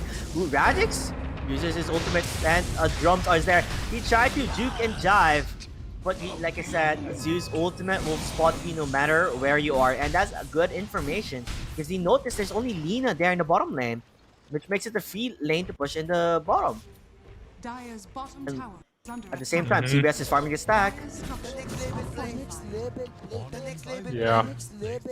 You can see they're already 3k ahead, 4k soon. And they're just getting the better out of the map, winning all the lanes. It's tough. I guess it just goes to show, you know, how experienced they are as players and as teammates, because they know what they need to do. They need to just make, you know, Troll get that space, get his farm, and then once he's done farming up, he can join in the fights, right? And they also know how to discipline themselves not to dive in too deep in certain fights. They are going to be able to find the Omni Knight. Omni Knight needs to be a bit more careful. It's not that tanky at all. Still level 5. Guardian Angel isn't there, and a lot of drawings around the map here. Ooh. Doom? They doomed the Zeus in the bot lane, but he's just too fast and just runs out. Insult to injury. Like, I do love this voice lines, right? It used to be the Lakad Matatag one. Now it's the next level play. That's like one way to insult your opponents. And there you have it. Will-O-Wisp will hit onto 2 and an RP use onto the Omni Knight. Yes, you're gonna get the count to the Omni Knight for this one, but Doom doesn't have Doom anymore. Yeah, it's always fine to just RP for anyone if you're a +5 Madness. Just get a spell out there. Because, yeah, you're a +5 Madness. You're not gonna do too much, you know.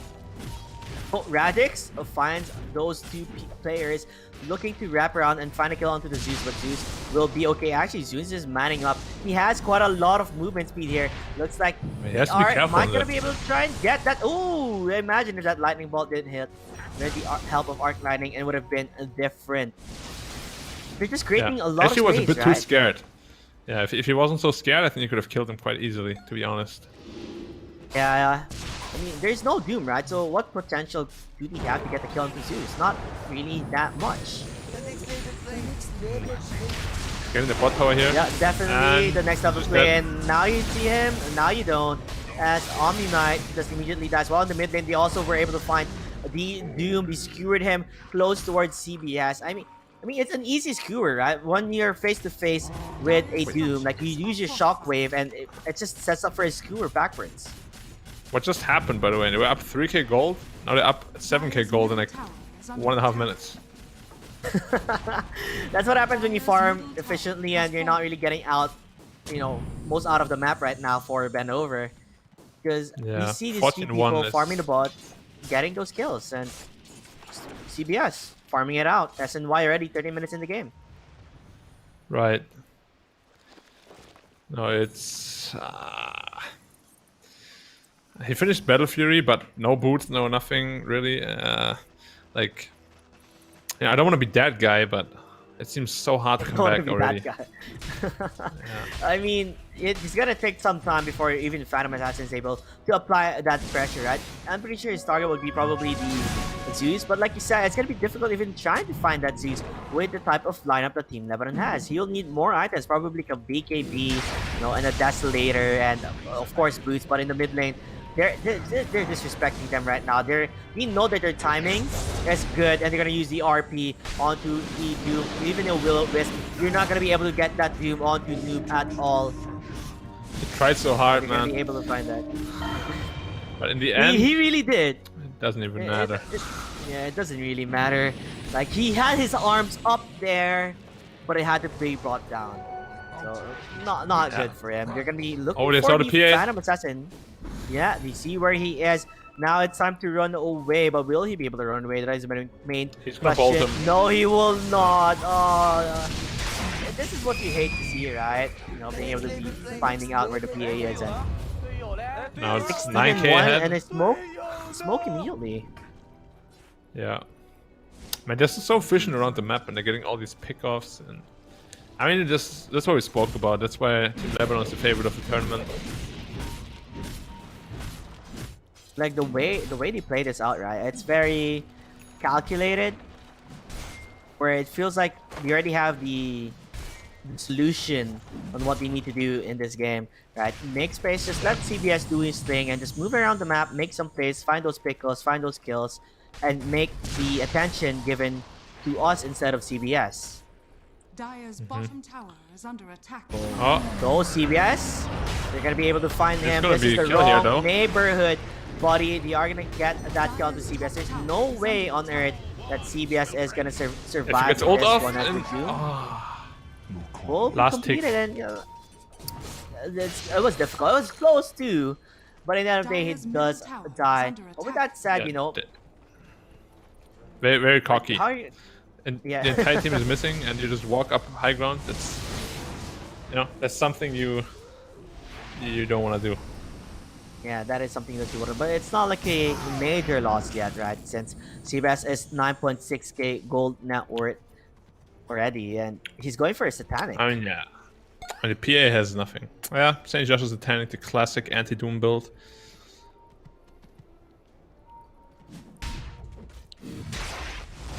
Agon Radix soon actually on goes for a blink dagger. Look at the jump coming from him on Meteor Bob. You're gonna commit the Guardian Angel for this. There's no more Doom now for Doom. So there's no threat for Zeus to be playing a bit more scared. Aghanim Scepter is almost up for him too. There's a couple more gold left for that one. 1k more gold, and he has it. Very good timing on that. Sven already finishes Blink, already up 1000 gold again. And Troll is also massive. There are a lot of things here happening on the top lane. They are going to try and maybe look for the Phantom Assassin. Oh. Looks like they are going to be able to find him. The question is, Ned. will he be able to blink out? But Mag is there. Ooh! This RP was so close, but the Syrian Crush was there. Upward sounds coming from Black, but it doesn't matter because they are going to get that kill on Phantom Assassin. Yeah. The Chakra Magic on the Troll, on the Sven, just immediately another Storm Bolt. It's just such a good combination. Are scanned. Like the chase, like After Chakra I don't Magic is know. 6 seconds cooldown. Bottom tower is under attack. I mean, yes, they have the Doom, but imagine how much movement speed Sven provides, right? He has the Drum of Endurance, the War Cry, and Zeus also, by the way, went for like a boost of travel, so that it just boosts up his movement speed. So trying to even chase them is already a difficult thing to do. Certainly. Yeah, it's not easy for sure. Alright, it's going Roche. Dia can't fight this at all. It's a good decision. Yeah, they really can. Based on the itemization right now for Bendover, right? We all went for BKBs before making an initiation. Other than the Stardar. Stardar does get a Dagger first rather than a BKB. Radiant's bottom tower is under attack. Yeah, Slaughter is just the support here at this point. Won't offer any damage, just amplify. Shaman has fallen to the radiant. And yeah, Radiant's bottom they just need tower is PA under items. attack.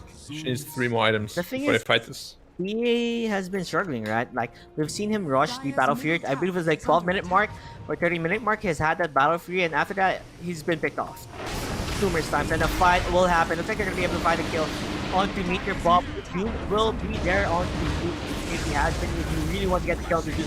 Nice, a stomp there. So finally, we get something out of this. We get that kill onto Jesus, but maybe that's all that they could fight for. It's time to run away. They do have the Storm Bolt happening onto the very famous Doom, but he's gonna use everything he And has another. to survive this. It's not gonna matter. Another Sun again and skewer him back Radiant's bottom inside. tower is under attack. Doom. It's just like, I feel like I'm just gonna cry at this point because it's just difficult, right? No matter what you try, no matter what you do, you can see in this replay, right? They jump immediately onto the Zeus, but after that, using everything that they had for the Zeus, there was nothing else that they can do. It's like they can only kill one guy and one guy alone.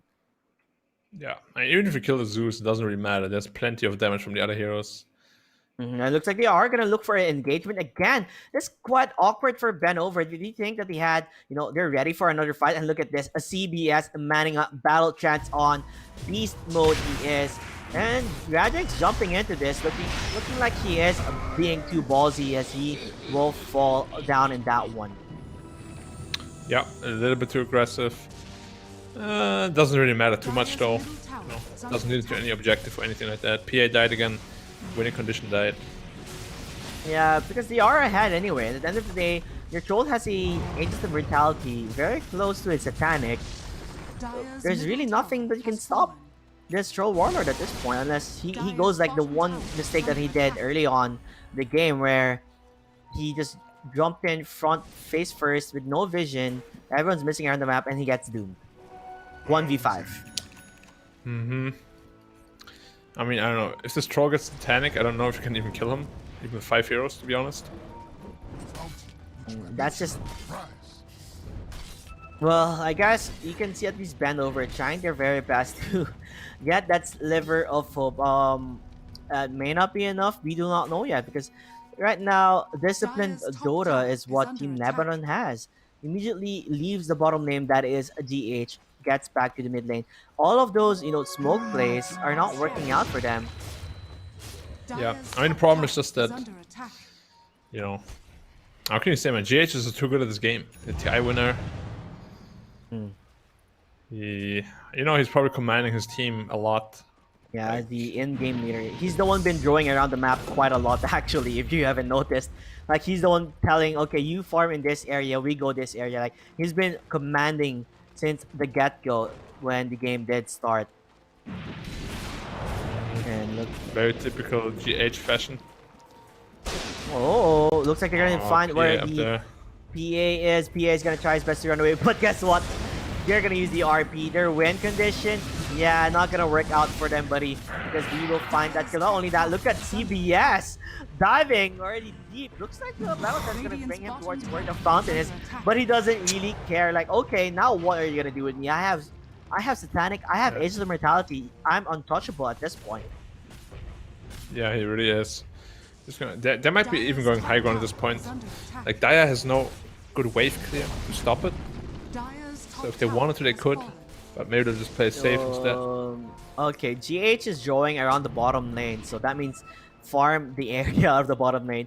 Each time GH makes a drawing on a map, you can tell like he's telling them, let's just take it slow. Let's take advantage of how much we can take out of this farm. Let's farm their jungle. Just suck them out dry little by little. I mean, the proper move now would be for the troll to go all the way bottom to the T2 tower, because that's a dangerous lane, and he has the Aegis, of course. But they might just be going high ground with this mid lane? Yeah, they're gonna be able to find Jafar. Jafar, nice try. Tried to survive, but will die inside. And look at that skewer back into the Nimbus. Double kill for CBS. Yeah. He didn't even use the double damage rune yet. He knows he doesn't need it at all, though. I think that means goodbye high ground. Yeah, that looks like it's gonna be goodbye high ground. And look how fast this tower fall with the help of Fever. Oh, looking really rough there. As the Doom, it looks like he's cutting the wave. But even if you try to cut a wave, it's still not gonna work out. You have a double damage on your Troll Warlord, so cutting will not work out. They are gonna try and get the stop from the TP from Doom. They are gonna be able to stop that TP. They're gonna try maybe look for a kill. He does use the BKB and the Doom onto Zeus. Glimmer Cape is there. Look at Zeus, man. He's taunting. He's taunting because he knows he's gonna survive this. Doom against the world as Doom will fall down. I think if this was me, I'm gonna be tapping out at this time. 26 and 4, 24-minute mark, 20k net worth gold lead. Yeah, I love the Zeus taunt, the little Mario jump. Yeah, the Super Mario, man. That's like an insult to injury type of thing. One of the best taunts, I would say. I mean, I hate playing against it, but I love doing it. Boing. Boing, yeah. Like, you want to kill me, you want to get some gold? Yeah, not gonna happen, man. Not gonna happen at all. As we are gonna aim for another tier 3 tower. Yeah, it's so annoying because you want to always kill Zeus because he does so much damage. But then he jumps like that, you're like, dude. I don't know. They're just having fun right now inside of Team Lebanon because there you have it. Actually, it's gonna be GG. The outdrafted them, not only outdrafted, but outplayed them. I said, this RP is on the floor for a celebration. They're gonna win game number 1 in this best of 3. Like we said, Team Lebanon are the team to watch, and for good reason. Yeah, definitely. You can't really sugarcoat it. I mean, they're just much better than Bendover in terms of strategy, in terms of gameplay, in terms of individual skill. It's just, like positivity is good, but some mountains can't be climbed with just positivity, Like, that is true. I'm sure they also know that Lebanon is, I mean, everybody knows these players in that region, right? Yeah. So they're not going to feel like super terrible if they lose to them. Because they are the favorites to win this tournament. I'm pretty sure Bendover did not even expect them to go to the lower bracket. Honestly speaking, I would expect them to just continue on in the winner upper bracket mark. But at the end of the day, you can see the difference from Team Lebanon versus Bendover, looking very rough for Bendover, and hopefully in game number 2, whatever Bendover's draft is, just give your all into it, because this might be the final game for the tournament lives. Might as well enjoy, right? Enjoy the tournament, enjoy the game. I think you should just play aggressively if you're Bendover. Like this farming thing, you honestly, you can't outfarm better teams. It just doesn't work, because you make more fundamental mistakes than them, and they'll just outfarm you little by little, and you just will lose in the long run, So just play aggressively. That's your best chance of, winning, I think. Make it like an unorthodox type of thing, right? They're not going to be able to play the type of formula that they want to, so you disrupt that and make them commit into fights where they really shouldn't be committing into. So I do agree on that type of mindset, Black, right? It's different. Like you made absolutely a lot of sense there, where if you're playing against better teams, they know how to play the farming game, they know how to create space, they're already been able to do that against stronger teams too. So the only way to disrupt that is to play a game where you just duke it out face first as much as you can, to disrupt that type of gameplay that they're so used to doing. Yeah, certainly. I mean, again, like the Doom last pick, the PA Omni, it all hints towards a very heavy passive farming game, and that's just not how you beat them. Like, just try to, go all in on aggression. Like, pick like a Spectre carry, and then like a Lena Mars offlane, just something where it can really pressure something every lane. Like how OG used to play, right? And like that's the reason why they've won 2 TIs in a row. They play that part where they're not giving you a chance to play the type of game you want. They're gonna play their game full of aggression. At the same time, it's a disciplined aggression too. Yeah, you have to do that, man. If you play against teams that are, better than you at farming, you should not play the farming game, even if it's a meta. Sometimes you just gotta mix it up and play like an unorthodox game, as you said, just to surprise them. Throw some curveballs in there, just mix it up. And well, hopefully we'll maybe see that for Bendover. I haven't seen really them try anything new rather than the standard that they always used to go for. But hopefully with that in mind, they might try something out of the bag. And hopefully it's going to be exciting. So we'll see you guys there in a game number 2 of Team Lebanon versus Bendover. Will they have what it takes to take at least one game from Team Lebanon? Because no one has ever won a game against Team Lebanon yet so far, other than the forfeit that did happen in the upper bracket. So with that said, we will see you guys there after this short break.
Twisted body slowly covering the light.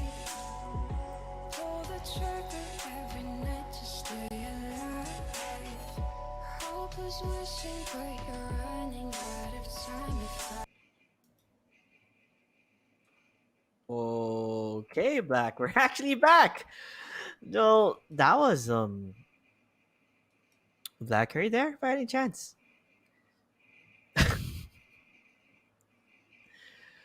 Hello? Well, I don't think Black can hear me right now. But we are gonna be starting already. There was not it actually was a surprise there.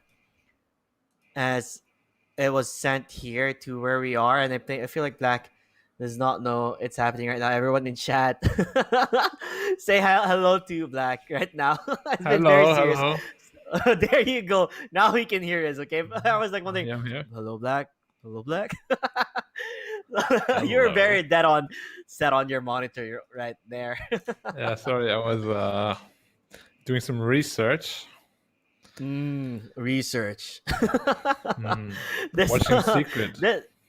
No, I see. Oh, who doesn't want to watch Secret? Oh, yeah, this actually caught me off guard too. I didn't. I just looked to my right. I'm like, oh, it's already showing the both of us. Okay, then.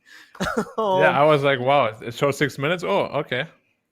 Yeah, same here. I was like, oh, okay, we still have time to take a break. And then when I look on my right, oh, it's there.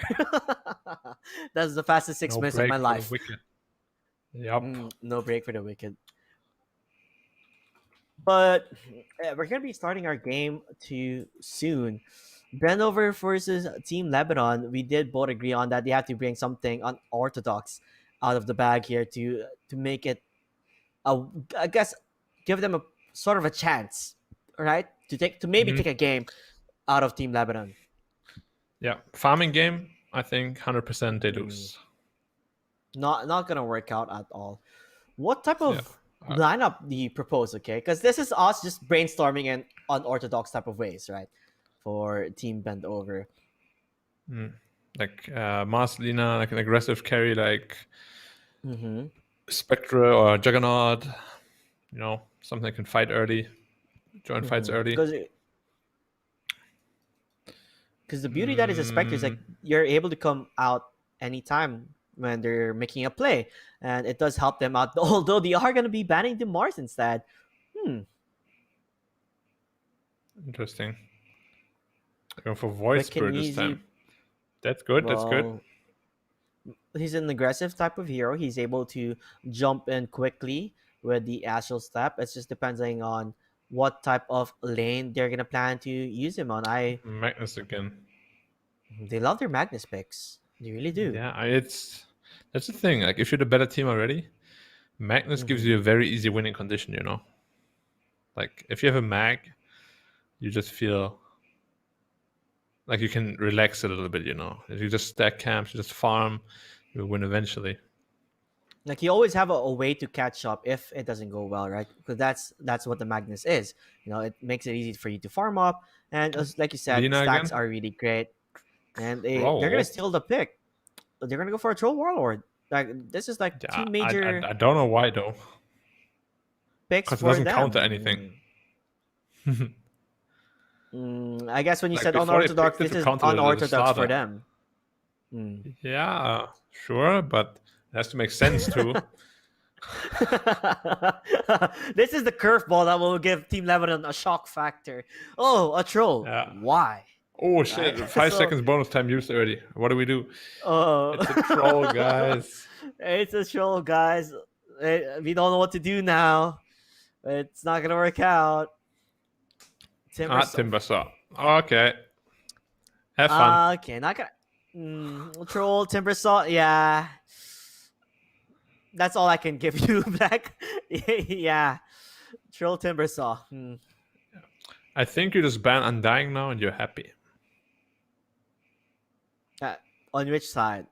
On Lebanon side. Lebanon, yeah. I think Undying is like the only hero that really gives Timbersaw trouble.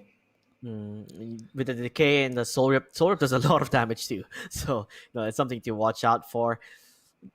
I hate Timbersaw personally. If you're really like I told you, in this region there's a lot of level 25 Timbersaw players, and they know how to abuse that hero to its potential, right? It's difficult to play up against a really good Timbersaw player because they know how much they can, force the limits onto a Timbersaw up against in any lane scenario. Yeah. No, definitely. Like, there's a huge difference between an okay Timbersaw and a really good one. Since you've played up against, well, you played with Ice, right? Ice loves Timbersaw, and Yeah, he does. The way he plays Timbersaw is like he creates so much space for the team, for you to be able to like farm up and all that, and that type of Timbersaw, I feel like this is the type of Timbersaw that they have as well. Like Radix plays it like tremendously well to create space, and he doesn't even leave the lane sometimes. He just stays there and baits out people to go towards where he is. Mm-hmm. I think that's what they have to do as Timber, right? You have to play so aggressively that they want to kill you, but not too aggressively so that they can't kill you. Mm-hmm. You always want to be like on the edge. Mm-hmm. Yeah, because if you go one step too far, you can die very easily if you overstep. Ooh, Crystal Maiden. This is gonna be a GH Crystal Maiden, I believe. I remember he used to love spamming Crystal Maiden. There was this time when I believe that was when the talent tree came up. He was the first one to use the Desolator Crystal Maiden, which was interesting to see the most. So they do go Undying. You do let the Undying out. He didn't want to have an OD at all to be up against a Timber. Undying Troll is a very strong lane. Yeah, it's not going to be easy for Timber, but once Timber reaches like level 3, he should be fine. It's just getting there is a lot more difficult now. It's gonna be Undying Troll and a versus Timbersaw Crystal Maiden, right? Based on how things will go, like Crystal Maiden needs to always have a good, in certain ways, better positioning, right? Because Undying Troll is someone to be, something that you should be afraid of, like what happened in the previous game. Troll Warlord, with his support, the Magnus, they just ran down the Lina, and Lina just continued dying and dying and dying, and CVS just got so much farm out of it. I mean, Lina got caught out of position. Number one, was the biggest problem in the lane. He got scored into the tower, died like instantly, and then died again. Instantly died. Yeah, and Phantom Assassin will be on the side of Team Lebanon. What do you think about his Phantom Assassin pick from them? I mean, PA Magnus, right? It's like the it's most always like standard it's a pub stable combo right now. Yeah. If It's you want to just win really MMR, strong. you pick these two. Yeah, actually true. Like, it's so hard to beat it in a pub game. Of course, it's not pub game, but still, like, they will have a lot of space from the Timber, I think. And Mag PA is still Mag PA. Like, he jumps you, you can get bursted instantly. Yeah, that is the lane is true. not as strong though as Troll Magnus, of course. So Void Spirit plus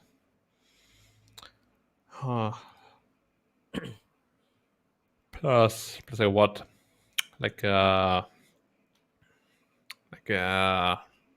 what?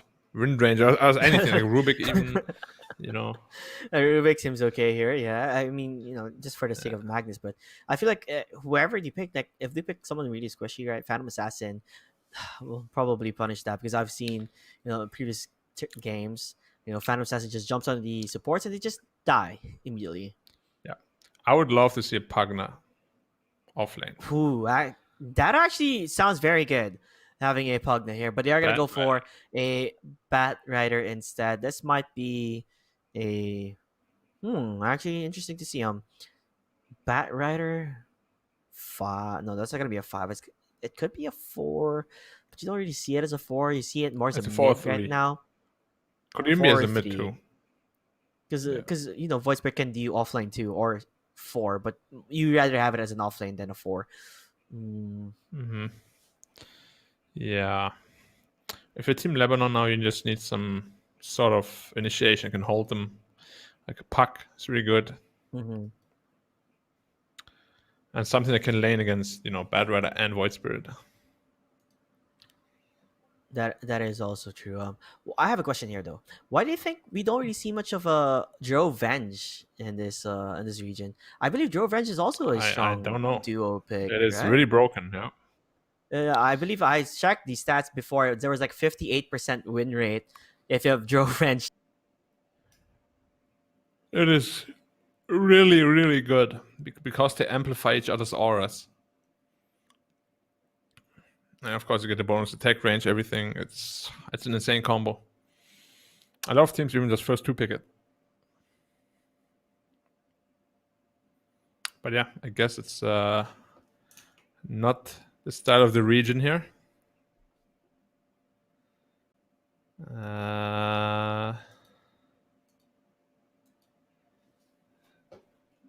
Is he still alive? I don't know if I lost my co-caster here. So we're looking for. Are you back? Yeah, I am back. Okay, that was weird. Yeah, I just had your face. You were like. Yeah, I also had your face. Yeah, Where you were just like poker face, man. You have frozen. that amazing poker face. And then I realized I'm also not moving. I'm like, oh crap. It's not. It was me all along. I didn't really hear the reason stunned you. why you. I got unleashed. Oh, the multicast is real. What do you think the reason why we don't see a lot of Venge? I didn't really hear your explanation on that one. Well, I said I don't know because it is a very broken combo. Gets first two picked a lot. I guess just not the style of the region, huh? Yeah, I would love to actually see it. I feel like it's another good pick if you're gonna play out against Lebanon, right? Like because the combination between those two heroes works out so well. Although it's gonna be a last pick Rubik. So it is Rubik. Okay, now I'm a bit confused on who's going where. I think it's a bad rider mid.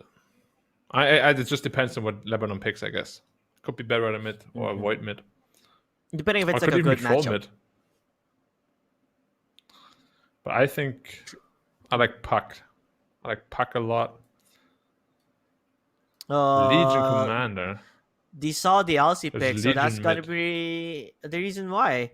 And when you see the Legion mid, don't you think it's better to just not have your Bat Rider go mid anymore because it just counteracts Bat Rider? I think you want to put the troll middle and put Bad Rider against the Timber. Yeah, I think that would definitely just work out better because GH, with the Timber, so their movement speed isn't that high, especially Crystal Maiden, right? And if you have an Undying with you, it's difficult to lane up against.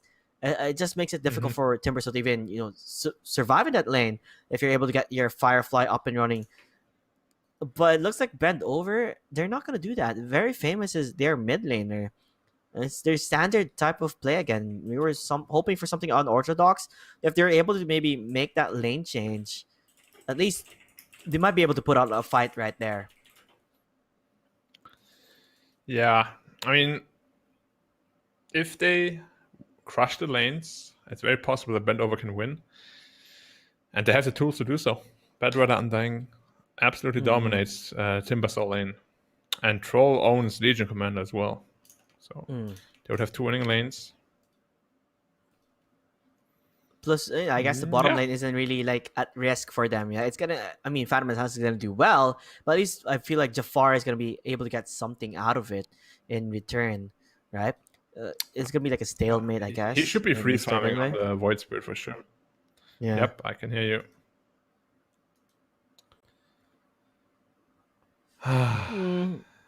We'll see if Bendover has. It's gonna be a more fun game.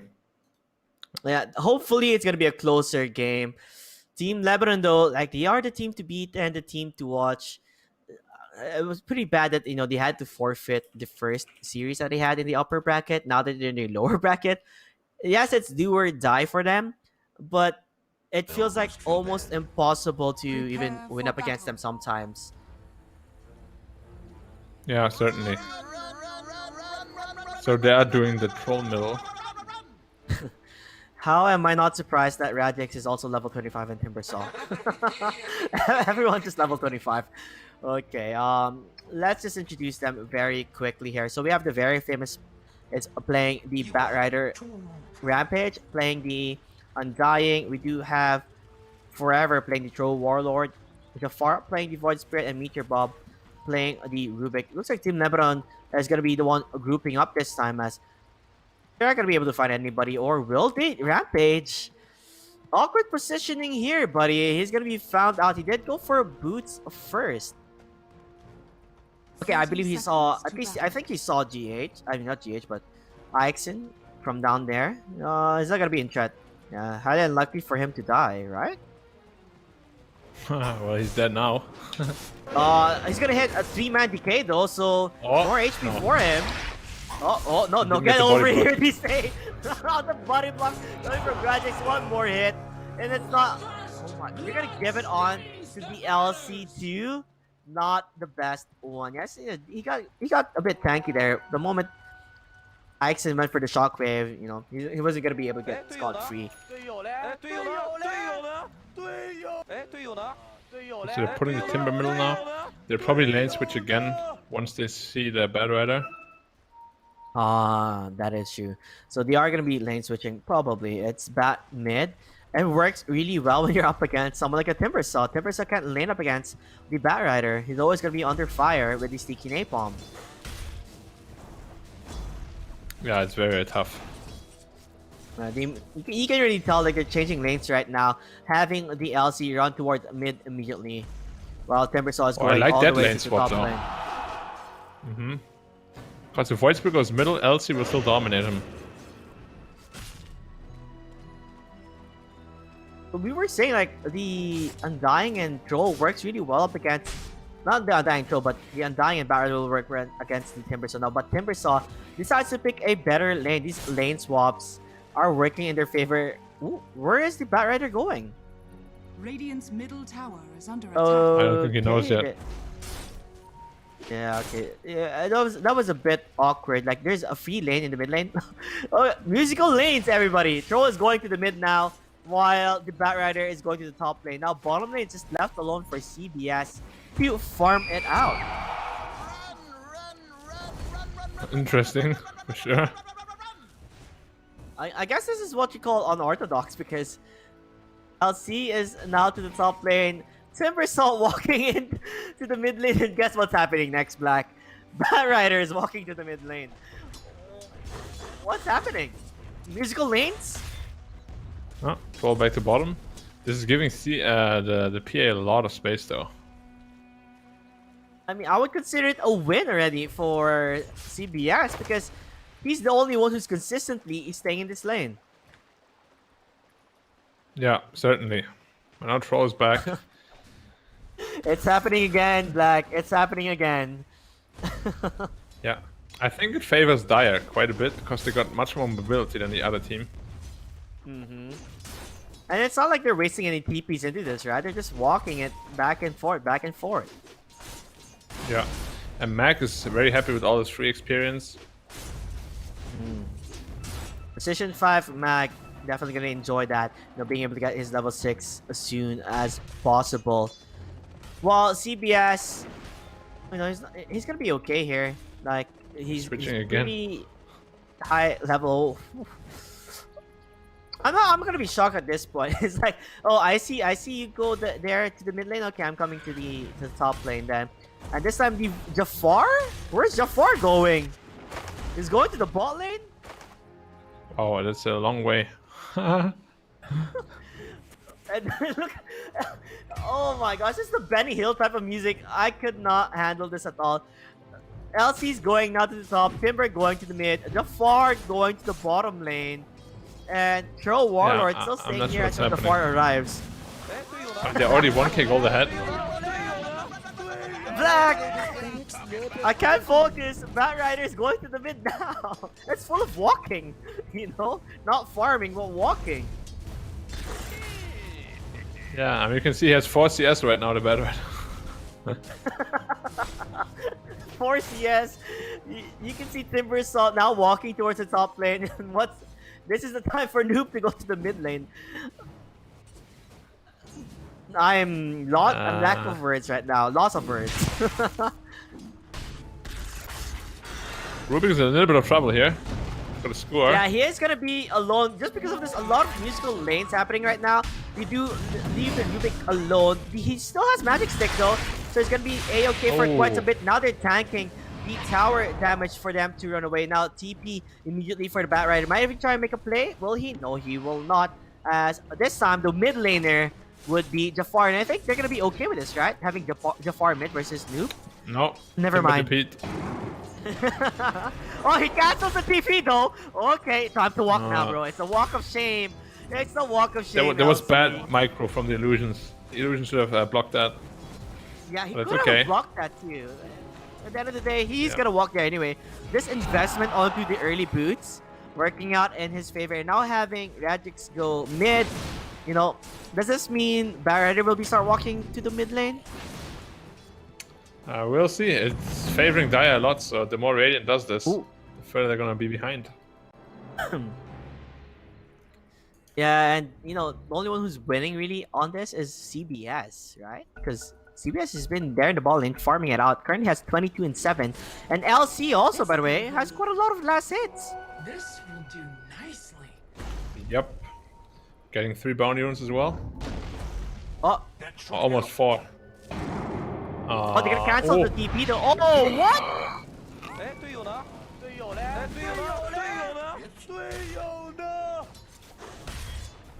Yeah, you can see the pings coming from the Void Spirit. He realized he made a major mistake on that one.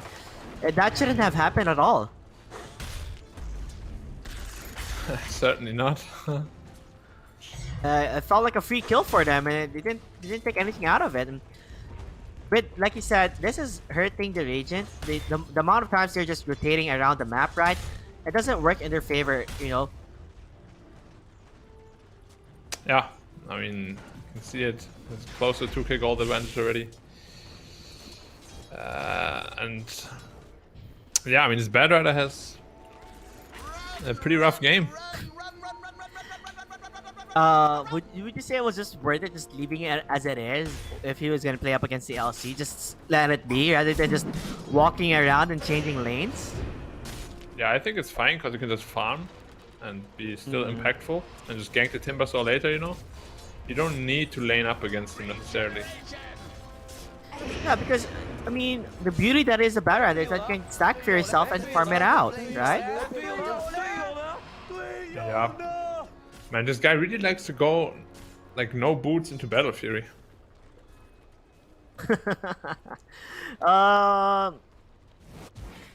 Yeah, he does. I guess he feels like he needs to rush it. That's the feeling that he gets up against Team Lebanon. And now, top lane, guess who we have here? It's gonna be the very famous. They are gonna try and chase out Radix, so Radix is under fire and under siege. Although the lift will cancel that Timber Chin, and there you have it. An easy kill. This is what we wanted all along. Get that kill onto Radix. Mr. Batrider gonna get his level 6 there. While the mid lane, a duel will be there. Void Spirit on the fire. Will he be able to use anything at all? Looks like he does use the Resonant Pulse, but at the end of the day, the damage has been done. No duel win, but that is a kill nonetheless. Yeah, GH used Frostbite a bit too late. Otherwise, it would have been a duel win. But it's alright. Radiant structures. A lot of pressure on the tower here now. Losing this tier 1 tower this early is really bad news. You can see the 2k gold ahead already. Nope. Yeah, definitely. It opens up the map some more for Team Lebanon. He is gonna try and get the kill on to Noob, but Noob dodges out the E2 Remnant. E2 Remnant placement not working out for them, although Rampage will die on the other side of the map against the Timbersaw. Interesting rotation. Yeah, because it's gonna be a musical lanes yet again. Troll Warlord will be now in the mid lane as CBS be farming the bot. Ironwood 3 is the best Timbersaw item for such a long time. It just goes it's like the Mars one, right? Where you can just be able to instantly Spear of Mars into a 3 out of the blue. Yeah, very similar. But might even be stronger than that because it's on a 4-second cooldown, both of them. Yeah, it definitely has to be more better onto the Timbersaw, obviously. But this musical lanes, it's not working out for them in their favor. Although in terms of levels, yeah, it's okay. Dire's top tower is under But attack. I'm not all up for it. Yeah, I mean 3k gold behind. It's evidently not going in their favor. They're back onto the bot lane. They want to try and get the kill onto Radix. There's really no way to stop this, right? They don't have the lift from Rubik because he's on the top lane. And what can Undying really do to stop Timber Chain? Nothing really. Nothing at all. Yeah, it's So, what are the moves they need to make now? It's quite difficult because the Void Spirit and Bedrock are so underfarmed now. Like both the playmakers have a very bad game. Now they have 4k gold behind. You can just see they're getting completely outfarmed around the map. There's a huge ancient stack waiting for the PA.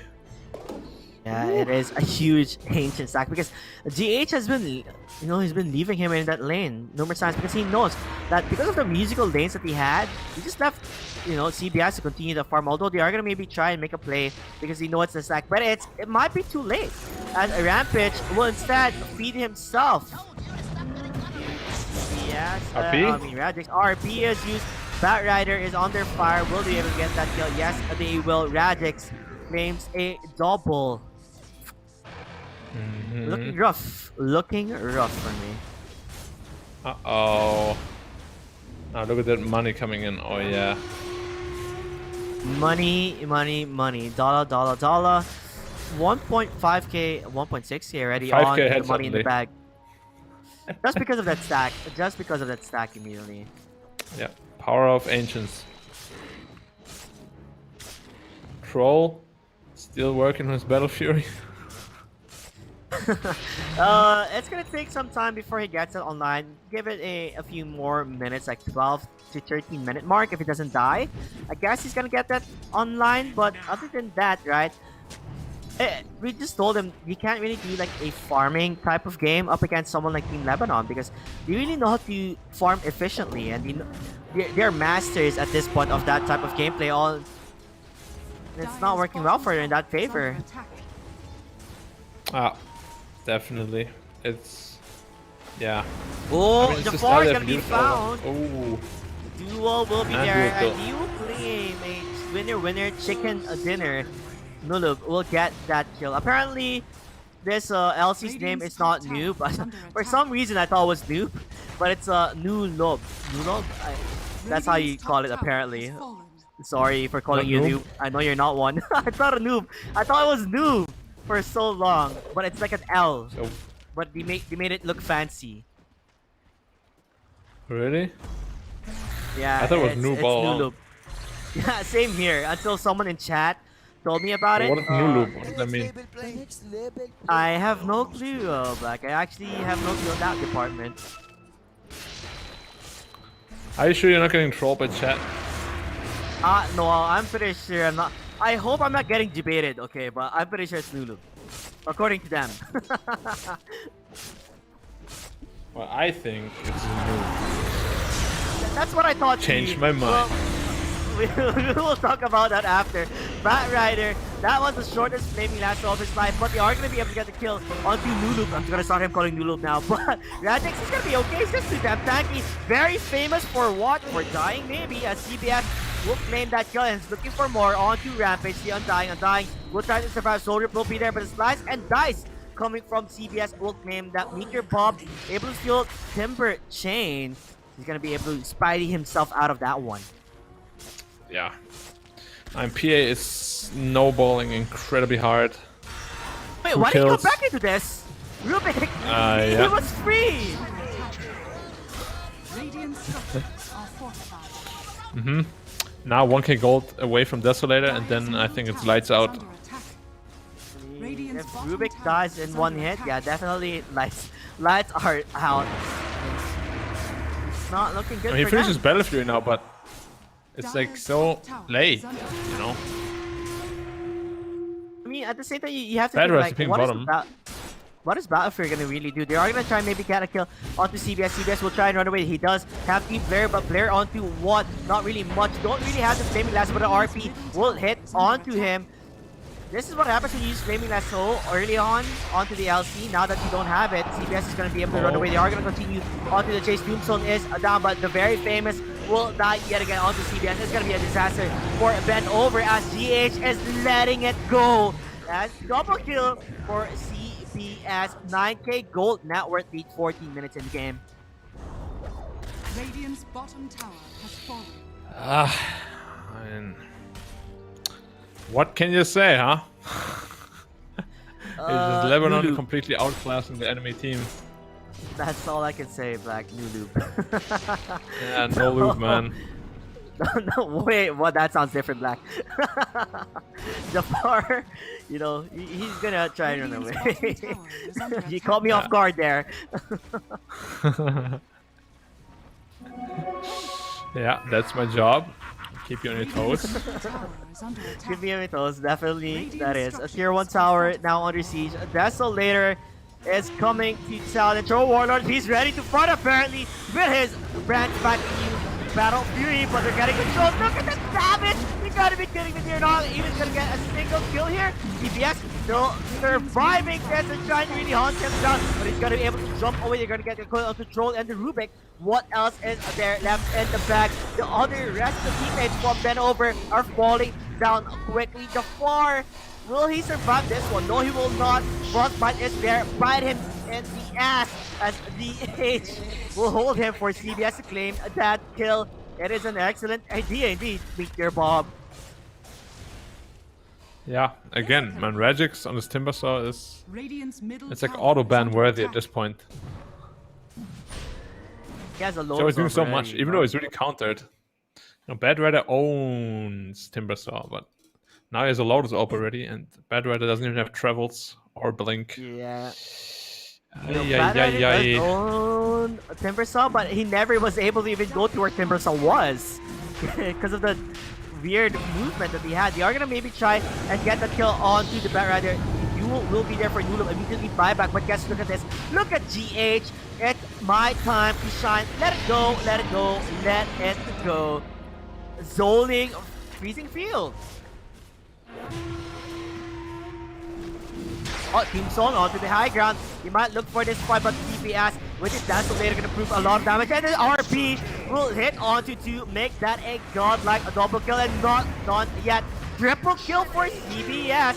The zombies are attacking us. Left 4 dead, everybody, but they're gonna get that Tombstone down. Yeah. Okay, they're not done yet here, Nice. Black. They're not done. They smell blood, and they not smell not only anybody's blood, but it looks like they're gonna continue chasing other Troll Warlord. Troll Warlord trying to run away. They're just letting CBS take this kill. Oh god, I think I'm going to be 6, says Radix, and there you have it. New Loop will actually claim that kill. Yeah, no loop. Definitely got the kill there. I mean, it's just, you know, there's nothing you can do at this point.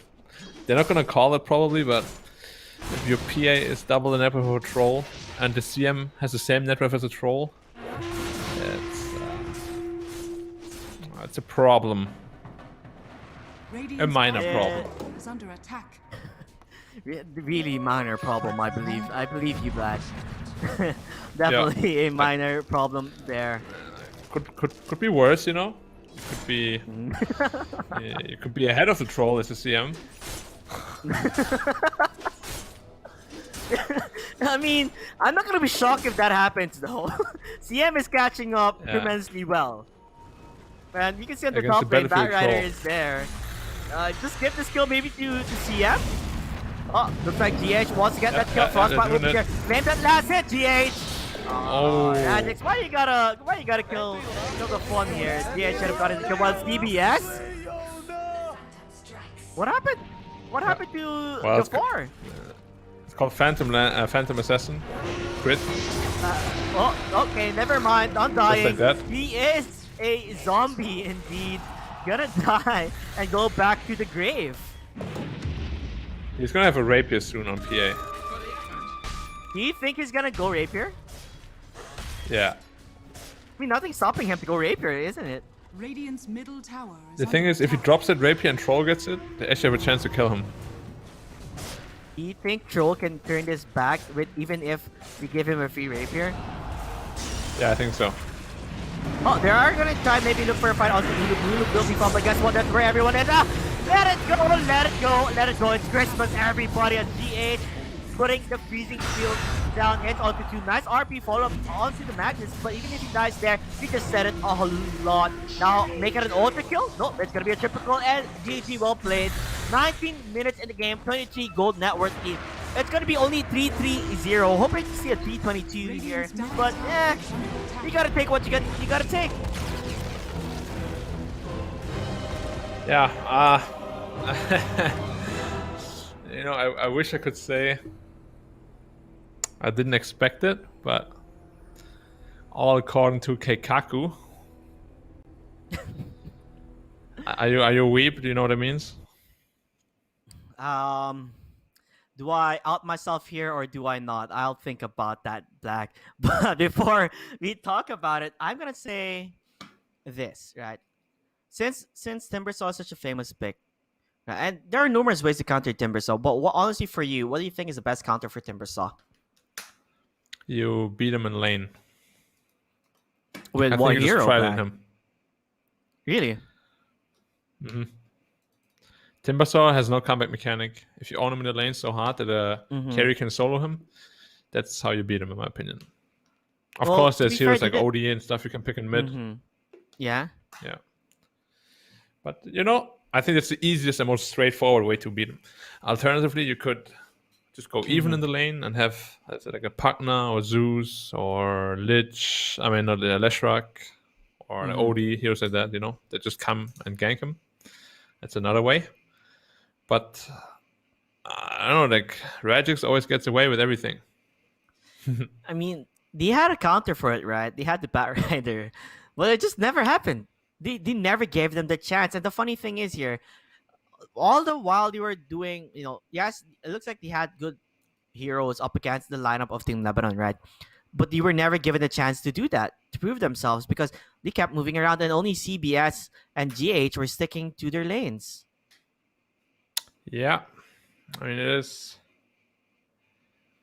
I think they just had to accept it, right? They just had to accept the laning and just continued on. If they were matched up with, let's say, the Timbersaw, it's going to be the Undying and Troll versus the Timbersaw. That works well, perfectly well for that. I can be fine. I type don't know of why they were situation. so worried. Yeah. Because mid didn't- Bad Weather can still farm against the Legion. Yeah. Yeah. And I don't like, he may not get any kill on him, but he's gonna be able to farm quicker if with the help of stacking and all that. Because that's the beauty that is the Bat Rider. It makes it easy for him to farm stacks quickly thanks to the Sticky Napalm and the Firefly, compared to like an LC. Yeah, I mean, I'm not sure why they chose to do what they did, but yeah. What can I we mean, do? it's hard, man. Like Team Lebanon is just so good. So you can like say, they did this wrong, they're wrong, they're wrong. In the end, it might not have even mattered, because they're just that is also really, true. really good. Yeah. It is what it is. They are the most experienced group here so far, and it just goes to show that they're proving why they're the number one team in the region right now. Mm-hmm.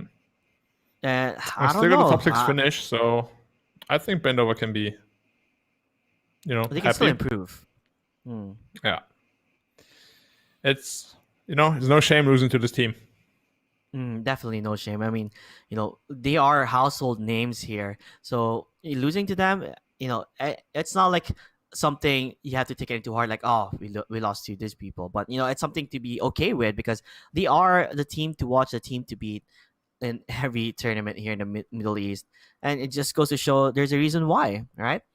No matter what type of draft you have, they're the ones dictating the pace of the game. They're the one dictating on how will you play against them. Like you have a game plan, it never happens. That game plan will never work unless things go south for Team Lebanon, which doesn't really happen as much. Yeah, they just seem like too solid. It's like a rock.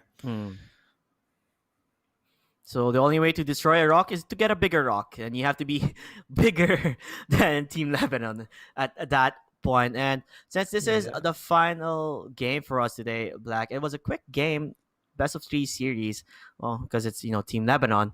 But before we end the day, congratulations to Team Lebanon for being in our top 4 and top 6 for Team Bendover. It's okay. At least they get something out of it. This is a good experience for them to go back to the drawing board, watch the replays, and even watch the tournament, right? To see what can we learn more, because you always have to look into the future, right? If you lose, okay, Black, since you've been more experienced than me, obviously in tournaments, in this type of scenario, right? Since you were the better team, what do you do to improve yourself as a player and as a team for future tournaments? What mindset do you need, and what do you need to do? You mean as Bendover? Yeah, if you're as Bendover. Well, it depends on how like the team like chemistry and like mechanics are, But I'm the kind of guy that if I lose, I'm gonna watch the replays, see where we went wrong, just strategically. Like it's kind of hard to look at individual misplays, Like if the whole strategy already didn't make sense, then looking at individual plays makes no sense, right? So I think number one step for them is to really figure out, their play style and how to make it a solid play style, because they seem like kind of all over the place. Like some people want to be active, some people want to just farm. He goes like no boots, Battle Fury, while other people go like drums. It makes like they're not syncing up their timings, Yeah, so they just gotta. I think that's the first thing you need to figure out, and then from there on, it's much easier to improve. So yeah, definitely find the type of gameplay that suits you the most, right? And that's how people excel more and improve more in their type of play style. And with that said, since we're going to be ending the day, Black, do you want to say anything to the people watching and to the stream as well? To if you have any fans also watching right now, what do you want to say before we end the day? Well, just big thanks for obviously the organizers for continuing to support the Dota scene. It's been a dark year for us. So big thanks for all the sponsors and organizers. They still keep on organizing tournaments. And yeah, thank you for watching and supporting the tournament as well. I'll catch you guys again next week at some point. I'm not sure when. Yeah. It's Thursday, Friday, and Saturday. It's December 10 to 12. And I'll also be there alongside with each and every one of you. And before we do end the stream, of course, we have to share our love to Intel. Believe you have to conquer the game with higher clock speed. Higher clock speeds can help provide greater in-game frames per second, improving playing smoothness and experience. A game using an Intel 10th Gen Core device. So with that said, guys, this is it for the both of us. For me, for Black and I, we'll see you guys probably next week, December 10 to 12, where people are going to duke it out to get that win their chicken dinner, right? You need to win this tournament. It's a lot of money on the line too. It's bragging rights at the same time. So it's going to be an exciting tournament so far, as the stronger teams will remain in this tournament. And with that said, I am your host, Caster JT. Alongside with me is Black Dota. Be sure to follow us on our socials. And if you want to follow me too, you can follow me on twitch.tv/CasterJT. And with that said, we will see you guys next Thursday. Goodbye, everyone, and have a nice evening. See ya.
I could only